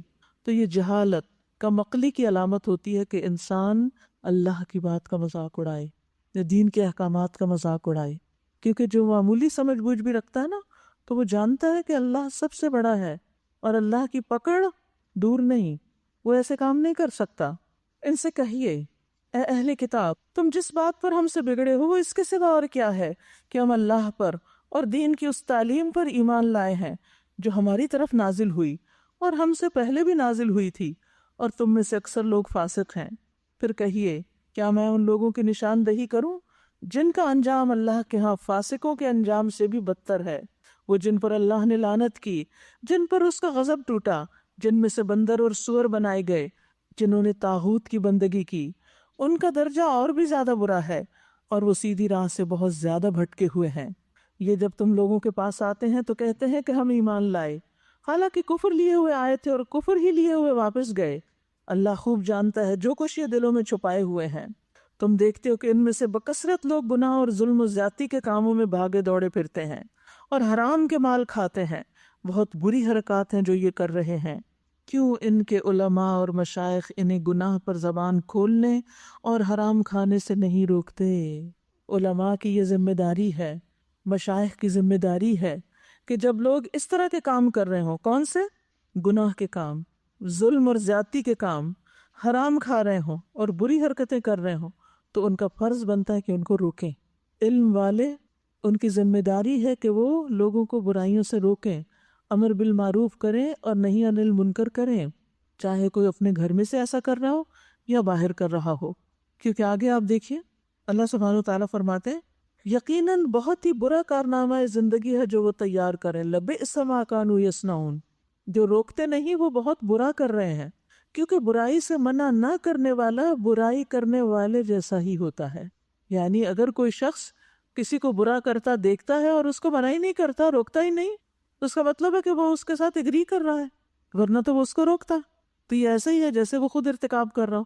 جس طرح ایک نیکی کرنے والے کو دیکھ کر انسان سوچتا ہے کاش میں بھی یہ کرتا، یا اس کی تعریف کرتا ہے، اس کو اپروو کرتا ہے، تو اس کا بھی اجر لکھ لیا جاتا ہے، اس کی نیت کا، اس کے شوق کا، اس کے ارادے کا. تو یہاں ان علماء کو اللہ سبحانہ و تعالیٰ ایک طرح سے ڈانٹ رہے ہیں کہ جو امر بالمعروف اور نہی عن المنکر کا فریضہ چھوڑے ہوئے ہیں. نبی صلی اللہ علیہ وسلم نے فرمایا جب زمین میں کوئی نافرمانی کی جائے تو اس میں حاضر شخص اس کو برا جانے اور اس کا انکار کر دے تو وہ ایسے ہوگا جیسے اس گناہ سے غائب رہا. لیکن جو غائب تھا مگر اس نے اس نافرمانی کو پسند کیا تو وہ ایسا ہوگا جیسے اس میں حاضر تھا، شریک تھا. کہیں بھی کوئی ظلم کرے، زیادتی کرے، ہمیں کبھی بھی اس سے اگری نہیں کرنا چاہیے اور اس کو ناپسند کرنا چاہیے، اور جہاں موقع ہو اس کو کنڈیم کرنا چاہیے. لیکن اس کا یہ مطلب نہیں ہے کہ ہم ہر وقت صرف بیٹھ کے لوگوں پہ تنقید ہی کرتے رہیں. ایسے ظلم اور زیادتیوں کے خاتمے کے لیے بھی کوشش کریں، خاص طور پر وہ لوگ جن کے پاس کچھ اختیار ہو. وقالت الیہود ید اللہ مغلولہ، یہود کہتے ہیں اللہ کے ہاتھ بندھے ہوئے ہیں، نعوذ باللہ. یعنی مراد کیا ہے اس سے کہ اللہ تعالیٰ بخیل ہے، دیتا نہیں. غلت ایدیہم، باندھے گئے ان کے ہاتھ، ولعنوا بما قالوا، اور لعنت کیے گئے اس بات کی وجہ سے جو انہوں نے کہی. بل یداہ مبسوطتان، بلکہ اس کے ہاتھ تو پھیلے ہوئے ہیں، یعنی اللہ کے ہاتھ تو کشادہ ہیں، جس طرح چاہتا ہے خرچ کرتا ہے. حدیث میں آتا ہے کہ اللہ کا دایاں ہاتھ بھرا ہوا ہے، دن رات خرچ کرتا ہے لیکن اس میں کوئی کمی نہیں آتی. ذرا دیکھو جب سے زمین و آسمان اس نے پیدا کیے وہ خرچ ہی کر رہا ہے لیکن اس کے ہاتھ کے خزانے میں کمی نہیں آئی. اور پھر آپ دیکھیے کہ لوگ جو ایسی باتیں کرتے ہیں تو اللہ سبحانہ و تعالیٰ کتنا بردبار ہے کہ ایسی باتیں سن کر بھی انہیں مہلت دیتا ہے اور انہیں بیکار نہیں چھوڑتا. اللہ سے بڑھ کر کوئی صبر کرنے والا نہیں. حدیث میں آتا ہے تکلیف دہ بات سن کر اللہ سے زیادہ صبر کرنے والا کوئی نہیں، اسی لیے اس کو الصبور بھی کہا جاتا ہے، بہت زیادہ صبر کرنے والا. فرمایا لوگ اس کا بیٹا ہونے کا دعویٰ کرتے ہیں اور اس کا ہمسر بنا دیتے ہیں، پھر بھی وہ انہیں عافیت دیتا ہے اور ان کی حفاظت کرتا ہے، ان کو رزق دیتا ہے اور انہیں نعمتیں عطا کرتا ہے. یعنی لوگ اللہ سبحانہ وتعالیٰ کے بارے میں کیسی کیسی گستاخیاں نہیں کرتے، کیسا کیسا شرک نہیں کرتے، اس کے باوجود وہ ان کو دیتا چلا جا رہا ہے، دیتا چلا جا رہا ہے. اللہ کے ہاتھ کشادہ ہیں، جس طرح چاہتا ہے خرچ کرتا ہے. حقیقت یہ ہے کہ جو کلام تمہارے رب کی طرف سے تم پر نازل ہوا ہے وہ ان میں سے اکثر لوگوں کی سرکشی اور باطل پرستی میں الٹے اضافے کا موجب بن گیا ہے، اور اس کی پاداش میں ہم نے ان کے درمیان قیامت تک کے لیے عداوت اور دشمنی ڈال دی ہے. جب کبھی یہ جنگ کی آگ بھڑکاتے ہیں اللہ اس کو ٹھنڈا کر دیتا ہے. یہ زمین میں فساد پھیلانے کی کوشش کر رہے ہیں مگر اللہ فساد برپا کرنے والوں کو ہرگز پسند نہیں کرتا. اگر اس سرکشی کے بجائے یہ اہل کتاب ایمان لے آتے اور تقوی اختیار کرتے تو ہم ان کی برائیاں ان سے دور کر دیتے اور ان کو نعمت بھری جنتوں میں پہنچاتے. اللہ کی طرف سے توبہ کی دعوت ہے. یہ بھی اللہ سبحانہ تعالیٰ کی سخاوت ہے، کرم نوازی ہے کہ اتنے کبھی اعمال دیکھ کر بھی کہ وہ اللہ کا مذاق اڑاتے ہیں اور اللہ سبحانہ تعالیٰ کے بارے میں بری بری باتیں کہتے ہیں، پھر بھی اللہ تعالیٰ ان کو توبہ کی دعوت دے رہے ہیں. تو یاد رکھیے کہ گناہ کتنا بھی بڑا ہو لیکن اللہ کی رحمت اس سے بھی بڑی ہے. گناہ سے توبہ کرنے والا ایسا ہو جاتا ہے جیسے اس نے گناہ کیا ہی نہ ہو، اور گناہ کتنے بھی زیادہ ہوں، خواہ آسمان کے کناروں تک پہنچ جائیں، پھر بھی انسان جب توبہ کرتا ہے تو اللہ تعالیٰ معاف فرما دیتے ہیں. پھر فرمایا اگر سرکشی کی بجائے یہ اہل کتاب ایمان لے آتے اور تقوی کی روش اختیار کرتے تو ہم ان کی برائیاں ان سے دور کر دیتے اور ان کو نعمت بھری جنتوں میں پہنچاتے. کاش انہوں نے تورات اور انجیل اور ان دوسری کتابوں کو قائم کیا ہوتا، یعنی ان پر عمل کیا ہوتا، وہ کتابیں جو ان کے رب کی طرف سے ان کے پاس بھیجی گئی تھی.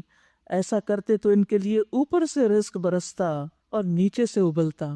اس میں کس چیز کا وعدہ کیا جا رہا ہے کہ اگر کوئی اللہ کی اطاعت کرے گا کتاب پر عمل کرے گا تو اللہ سبحانہ وتعالیٰ اس کے لیے رزق کے دروازے کھول دے گا. رزق میں بھی رکاوٹ اللہ کی نافرمانی کی وجہ سے آتی. اس کے لیے توبہ بھی ضروری ہے. اور توبہ کا مطلب کیا ہے؟ کہ جن چیزوں کو ہم نے چھوڑ رکھا ہے اب ہم ان کو کریں گے. اگرچہ ان میں کچھ لوگ راست رو بھی ہیں لیکن ان کی اکثریت سخت بدعمل ہے. تو کتاب کو قائم کرنے کا بہترین فائدہ یہاں بتایا جا رہا ہے کہ اس سے بارشیں برسیں گی، نباتات ہوں گے، وسیع رزق ہوگا. اوپر سے کیا آتا ہے؟ بارش آتی ہے نا. یعنی اتنا رزق دیں گے کہ کبھی ختم نہ ہوگا. اور یہ بھی یاد رکھیے کہ علم کا حاصل کرنا اور خصوصاً دین پڑھنے پڑھانے کے لیے وقت نکالنا انسان کی زندگی میں برکتیں لاتا ہے. انس بن مالک کہتے ہیں کہ نبی صلی اللہ علیہ وسلم کے زمانے میں 2 بھائی تھے، جن میں سے ایک تو نبی صلی اللہ علیہ وسلم کی خدمت میں آیا کرتا تھا، وہاں آتا، آپ سے باتیں سنتا، یاد کرتا، پڑھتا پڑھاتا، اور دوسرا بھائی کماتا تھا. چنانچہ کمانے والے بھائی نے اپنے دوسرے بھائی کے بارے میں نبی صلی اللہ علیہ وسلم سے شکایت کی کہ یہ کوئی کام نہیں کرتا، یہ روز آپ کے پاس آ جاتا ہے اور بس اس کو تو صرف پڑھنے پڑھانے سے دلچسپی ہے. تو نبی صلی اللہ علیہ وسلم نے فرمایا شاید کہ تم اسی کی وجہ سے رزق دیے جا رہے ہو کہ تم نے اس کو فارغ کر رکھا ہے کہ یہ کچھ پڑھ لے. یاد رکھیے جس طرح دنیا کا نظام چلانے کے لیے، دنیا کے کام کے لیے افراد چاہیے ہوتے ہیں نا، کارخانے چلانے کے لیے، گورنمنٹ کا نظام چلانے کے لیے ہر ادارے میں لوگ چاہیے ہوتے ہیں. اسی لیے یونیورسٹیاں کھلی ہوئی ہیں، اسکول بنے ہوئے ہیں کہ ان میں سے ایسے افراد تیار ہوتے رہیں جو ان سب چیزوں کو چلاتے رہیں. اسی طرح دین کو پھیلانے کے لیے، دین کی تعلیم کے لیے، دین کو عام کرنے کے لیے افراد چاہیے ہوتے ہیں. جب کوئی دنیا کے لیے وقف ہوتا ہے، ایک کے بعد ایک ڈگری کر رہا ہے، پھر ریسرچ کرنے لگتا ہے، پھر کئی سال. آپ دیکھیے ایک ڈاکٹر جب ڈاکٹر بنتا ہے انسانوں کے علاج کے لیے تو کیسے محنت کرتا ہے، اور 4-5 سال MBBS کرنے کے بعد پھر ہاؤس جاب اور پھر ریزیڈنسی اور پھر کیا سے کیا نہیں ہوتا رہتا. کوئی ان کو برا بلا کہتا ہے؟ کوئی ان پر اعتراض کرتا ہے یہ کیا تم بس ساری زندگی پڑھتے ہی رہو گے؟ سب احترام کرتے ہیں. نہیں بھائی، وہ تو سب کے فائدے کا کام کر رہا ہے، وہ تو انسانوں کا علاج کر کے ان کو تکلیف سے نکالے گا. اس کے برعکس اگر کوئی شخص دین کی تعلیم حاصل کرنے کے لیے، مزید پڑھنے کے لیے مال خرچ کرتا ہے یا وقت لگاتا ہے یا اپنی شادی میں کچھ تاخیر کر لیتا ہے، سب اس کے پیچھے پڑ جاتے ہیں. وہ کیوں پڑھ رہا ہے؟ وہ بھی تو اسی لیے پڑھ رہا ہے نا کہ انسانیت کا بھلا کیا جائے، اس کی خدمت کی جائے، ان کو دنیا اور آخرت کی مشکلات سے نکالا جائے. جیسے ڈاکٹر خدمت پر معمور ہے، ایسے ہی دین پڑھنے پڑھانے والے بھی لوگوں کی خدمت کے کام پر ہی معمور ہیں. تو بعض اوقات ایک ہی گھر میں 2 طرح کے بچے ہوتے ہیں، ایک کام کر رہے، ایک کام کر رہے. ایک کو تو ہر چیز کی فیسلٹی مل رہی ہے اور دوسرے کو روز تان و تشنیع ہو رہی ہے کہ تم تو اپنا وقت ضائع کر رہے ہو. لیکن ہو سکتا ہے وہ ایک فرد جو دین پڑھ رہا ہے، اس کے دین پڑھنے اور پڑھانے کی وجہ سے باقی سب گھر والوں پر اللہ کی رحمتیں ہوں. اس حدیث سے صاف پتہ چل رہا ہے، جب اس نے آ کے شکایت کی تو آپ نے فرمایا شاید تمہاری روزی اسی کی وجہ سے لگی ہوئی ہے کہ تم اس کو سپورٹ کر رہے ہو. پھر اسی طرح قرآن مجید کے بارے میں آتا ہے کہ قرآن پڑھنے پڑھانے سے برکت ملتی ہے. کتاب انزلناہ الیک مبارک، یہ کتاب جو ہم نے آپ کی طرف نازل کی ہے بہت بابرکت ہے. اس لیے آپ جتنا قرآن کے قریب ہوں گے اس سے اپنا تعلق قائم کریں گے. اسی اعتبار سے، اسی حساب سے آپ کی جان، مال، اہل و عیال اور وقت میں برکت ہوگی. بعض مفسرین کہا کرتے تھے ہم قرآن پڑھنے میں مشغول ہوئے تو ہمیں دنیا میں برکات اور بھلائیوں نے ڈھانپ لیا. ابو ہریرہ کہا کرتے تھے بے شک قرآن پڑھنے کی وجہ سے گھر اپنے رہنے والوں کے لیے کشادہ ہو جاتا ہے، اس میں فرشتے حاضر ہوتے ہیں، شیاطین اس گھر کو چھوڑ دیتے ہیں، اس گھر کی خیر و برکت بڑھ جاتی ہے. اور قرآن نہ پڑھنے کی وجہ سے گھر اپنے رہنے والوں کے لیے تنگ ہو جاتا ہے، فرشتے اس کو چھوڑ دیتے ہیں، شیطان اس میں بسیرا کر لیتے ہیں، اس گھر کی خیر و برکت بہت کم ہو جاتی ہے. تو اس سے کیا پتہ چلتا ہے کہ خود گھر میں قرآن پڑھنا چاہیے. بعض لوگ خود کچھ نہیں پڑھتے، صرف محلے کی مسجد سے چھوٹے چھوٹے بچوں کو بلا کر ان کو بٹھا کے ان سے پڑھوا کے ان کو کھانا کھلا کے بس اسی کو کافی سمجھتے کہ برکت آ گئی. ٹھیک ہے، یہ بھی برکت ہے، میں نہیں کہتی کہ جب کوئی قرآن پڑھے کہیں تو برکت نہیں ہوتی. جب بھی کچھ لوگ اللہ کے گھروں میں سے کسی گھر میں جمع ہو کر اکٹھے ہو کر قرآن پڑھتے ہیں، یتلون کتاب اللہ ویتدارسونہ بینہم، اور اس کو آپس میں سیکھتے سکھاتے ہیں، الا ونزلت علیہم الرحمہ، ان پہ رحمت نازل ہوتی ہے، ان پہ سکینت آتی ہے، ان کو فرشتے گھیر لیتے ہیں. جس گھر میں بھی مل کر قرآن پڑھا جاتا ہے، کوئی قرآن کلاس ہوتی ہے یا بچے پڑھنے آتے ہیں یا کسی بھی طرح پڑھا جاتا ہے، وہاں خیر و برکت آتی ہے، اس میں کوئی شک نہیں، لیکن اس وقت وہ بڑھ جاتی ہے جب انسان خود اس میں شریک ہوتا ہے، خود بھی پڑھتا ہے۔ ورنہ عموماً دیکھا گیا ہے کہ قرآن خوانی کے لیے دوسروں کو بلا لیا، خود کچن میں گھس گئے، خود اور سارے کام کرتے رہے اور دوسرے پڑھتے رہے۔ آپ کو بھی پڑھنا ہے، آپ کے خود اپنے گھر میں پڑھنے سے جو برکت آئے گی وہ صرف کسی کے آنے سے نہیں آئے گی۔ تو آپ دیکھیے کتنی برکتیں ہیں، اس گھر میں فرشتے آتے ہیں، شیاطین وہ جگہ چھوڑ دیتے ہیں۔ تو گھروں کی ویرانی اور اداسی اور پریشانی کو دور کرنے کے لیے گھروں میں قرآن کی آواز بلند کیجیے، خود بھی پڑھیے۔ قرآن کے جو مختلف آڈیوز ملتے ہیں، اب تو الحمدللہ موبائلز پر بھی سب کچھ موجود ہے، اس کو لگائیے۔ صبح صبح گھر میں قرآن کی آواز آنی چاہیے، دن کا آغاز قرآن کے ساتھ ہونا چاہیے تاکہ برکتیں اور رحمتیں نازل ہوں۔ پھر فرمایا، اے پیغمبر، جو کچھ آپ کے رب کی طرف سے آپ پہ نازل کیا گیا ہے وہ لوگوں تک پہنچا دیجئے۔ اگر آپ نے ایسا نہ کیا تو اس پیغمبری کا حق ادا نہ کیا، اللہ آپ کو لوگوں کے شر سے بچانے والا ہے۔ یقین رکھیے کہ وہ کافروں کو تمہارے مقابلے میں کامیابی کی راہ ہرگز نہ دکھائے گا۔ صاف کہہ دیجئے، اے اہل کتاب، تم ہرگز کسی اصل پر نہیں ہو جب تک کہ تورات اور انجیل اور ان دوسری کتابوں کو قائم نہ کرو جو تمہارے رب کی طرف سے نازل کی گئی ہیں۔ ضرور ہے کہ یہ فرمان جو تم پر نازل کیا گیا ہے ان میں سے اکثر کی سرکشی اور انکار کو اور زیادہ وہ بڑھا دے گا، مگر انکار کرنے والوں کے حال پر کچھ افسوس نہ کرو۔ یقین جانو کہ یہاں اجارہ کسی کا بھی نہیں، مسلمان ہوں یا یہودی، صابی ہوں یا عیسائی، جو بھی اللہ اور روز آخر پر ایمان لائے گا اور نیک عمل کرے گا، بے شک اس کے لیے نہ کسی خوف کا مقام ہے اور نہ رنج کا۔ ہم نے بنی اسرائیل سے پکا وعدہ لیا اور ان کی طرف بہت سے رسول بھیجے، مگر جب کبھی ان کے پاس کوئی رسول ان کی خواہشات نفس کے خلاف کچھ لے کر آیا تو کسی کو انہوں نے جھٹلایا اور کسی کو قتل کر دیا، اور اپنے نزدیک یہ سمجھے کہ کوئی فتنہ رونما نہ ہوگا، اس لیے اندھے اور بہرے بن گئے، یعنی سب جرم کر کے سمجھا کہ کچھ نہیں ہوتا۔ پھر اللہ نے انہیں معاف کیا تو ان میں سے اکثر لوگ اور زیادہ اندھے اور بہرے بنتے چلے گئے۔ اللہ ان کی یہ سب حرکات دیکھتا رہا ہے۔ یقیناً کفر کیا ان لوگوں نے جنہوں نے کہا کہ اللہ مسیح ابن مریم ہے، حالانکہ مسیح نے کہا تھا کہ اے بنی اسرائیل، اللہ کی بندگی کرو جو میرا رب بھی ہے اور تمہارا رب بھی۔ جس نے اللہ کے ساتھ کسی کو شریک ٹھہرایا اس پر اللہ نے جنت حرام کر دی اور اس کا ٹھکانہ جہنم ہے، اور ایسے ظالموں کا کوئی مددگار نہیں ہے۔ لقد کفر الذین قالوا ان اللہ ثالث ثلاثہ، یقیناً کفر کیا ان لوگوں نے جنہوں نے کہا کہ اللہ تین میں کا ایک ہے، حالانکہ ایک اللہ کے سوا کوئی الہ نہیں۔ اگر یہ لوگ اپنی ان باتوں سے باز نہ آئے تو ان میں سے جس نے کفر کیا ہے اس کو دردناک سزا دی جائے گی۔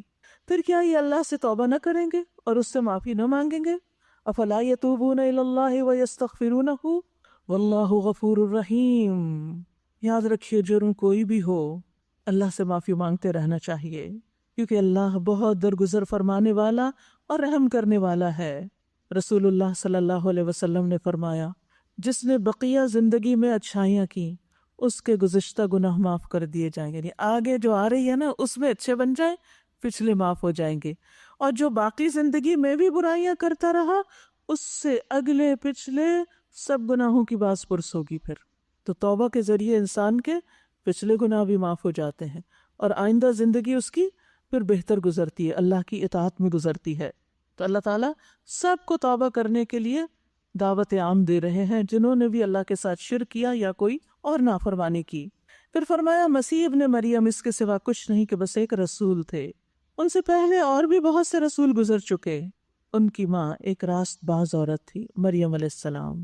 ایک عورت کی خوبی کا ذکر کیا جا رہا ہے کہ وہ صدیقہ تھیں۔ ایک اور جگہ آتا ہے وہ صدقت بکلمات ربہا۔ حضرت مریم جو ہے وہ دنیا کی بہترین خواتین میں سے ہیں۔ نبی صلی اللہ علیہ وسلم نے فرمایا، مردوں میں سے بہت سے کامل ہوئے، عورتوں میں کوئی کمال کو نہ پہنچی سوائے مریم بنت عمران اور فرعون کی بیوی آسیہ کے۔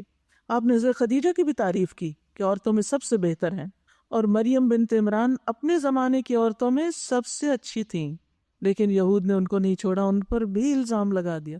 اللہ اکبر، یعنی اتنی نیک پاک باز عورت جس کی قرآن گواہی دے رہا ہے کہ وہ صدیقہ تھیں، انہوں نے ان کو بدکار کہا۔ اور وہ دونوں کھانا کھاتے تھے۔ دیکھو ہم کس طرح ان کے سامنے حقیقت کی نشانیاں واضح کرتے ہیں، پھر دیکھو یہ کدھر الٹے پھیرے جاتے ہیں۔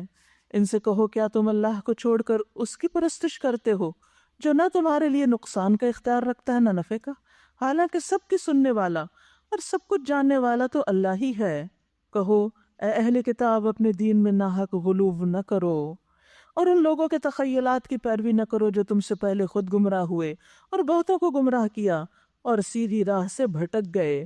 بنی اسرائیل میں سے جن لوگوں نے کفر کی راہ اختیار کی ان پر داؤد اور عیسیٰ ابن مریم کی زبان سے لعنت کی گئی، کیونکہ وہ سرکش ہو گئے تھے، زیادتیاں کرنے لگے تھے۔ انہوں نے ایک دوسرے کو برے کاموں کے ارتکاب سے روکنا چھوڑ دیا تھا، برائی سے نہ روکتے تھے۔ یعنی جو شخص برائی دیکھے اور پھر نہ روکے وہ پھر اسی میں شمار ہو جاتا ہے۔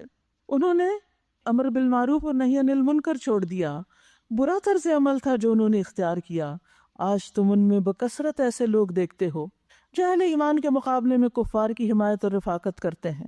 یقیناً بہت برا انجام ہے جس کی تیاری ان کے نفسوں نے ان کے لیے کی ہے۔ اللہ ان پر غضبناک ہو گیا ہے اور وہ دائمی عذاب میں مبتلا ہونے والے ہیں۔ اگر فی الواقع یہ لوگ اللہ اور پیغمبر اور اس چیز کے ماننے والے ہوتے جو پیغمبر پر نازل ہوئی تھی تو کبھی اہل ایمان کے مقابلے میں کافروں کو اپنا رفیق نہ بناتے، لیکن ان میں سے اکثر لوگ فاسق ہیں۔ تم اہل ایمان کی دشمنی میں سب سے زیادہ سخت یہود اور مشرکین کو پاؤ گے، اور ایمان لانے والوں کے لیے دوستی میں قریب تر ان لوگوں کو پاؤ گے جنہوں نے کہا تھا کہ ہم نصارہ ہیں۔ یہ اس وجہ سے ہے کہ ان میں عبادت گزار عالم اور تارک دنیا فقیر پائے جاتے ہیں، اور ان میں غرور نفس نہیں۔ اللہ سبحانہ تعالیٰ نے اس بنا پر ان کی تعریف کی کہ ان کے اندر تکبر نہیں اور ان کے اندر قسیسین اور رہبان ہیں۔ یاد رکھیے، زہد، علم اور عبادت کے درمیان ایک خوبصورت تعلق قائم کیا گیا ہے۔ زہد ہوتا ہے اس دنیا سے بے رغبتی۔ زہد کے ساتھ جب انسان علم اور عبادت کی طرف لگتا ہے تو دل کی سختی ختم ہو جاتی ہے اور انسان کے اندر سے شدت ختم ہو جاتی ہے، ورنہ بہت بڑے بڑے علم والے بعض اوقات انتہائی سخت مزاج دکھائی دیتے ہیں۔ آپ نے دیکھا ہوگا کہ جو علم بڑھتا سختی ان کی بڑھتی چلی جاتی، جتنا جتنا دین میں آتے اتنا اتنا اور سخت ہو جاتے ہیں۔ تو دین والوں کو نرمی کی ضرورت ہے، اسی کی اللہ سبحانہ تعالیٰ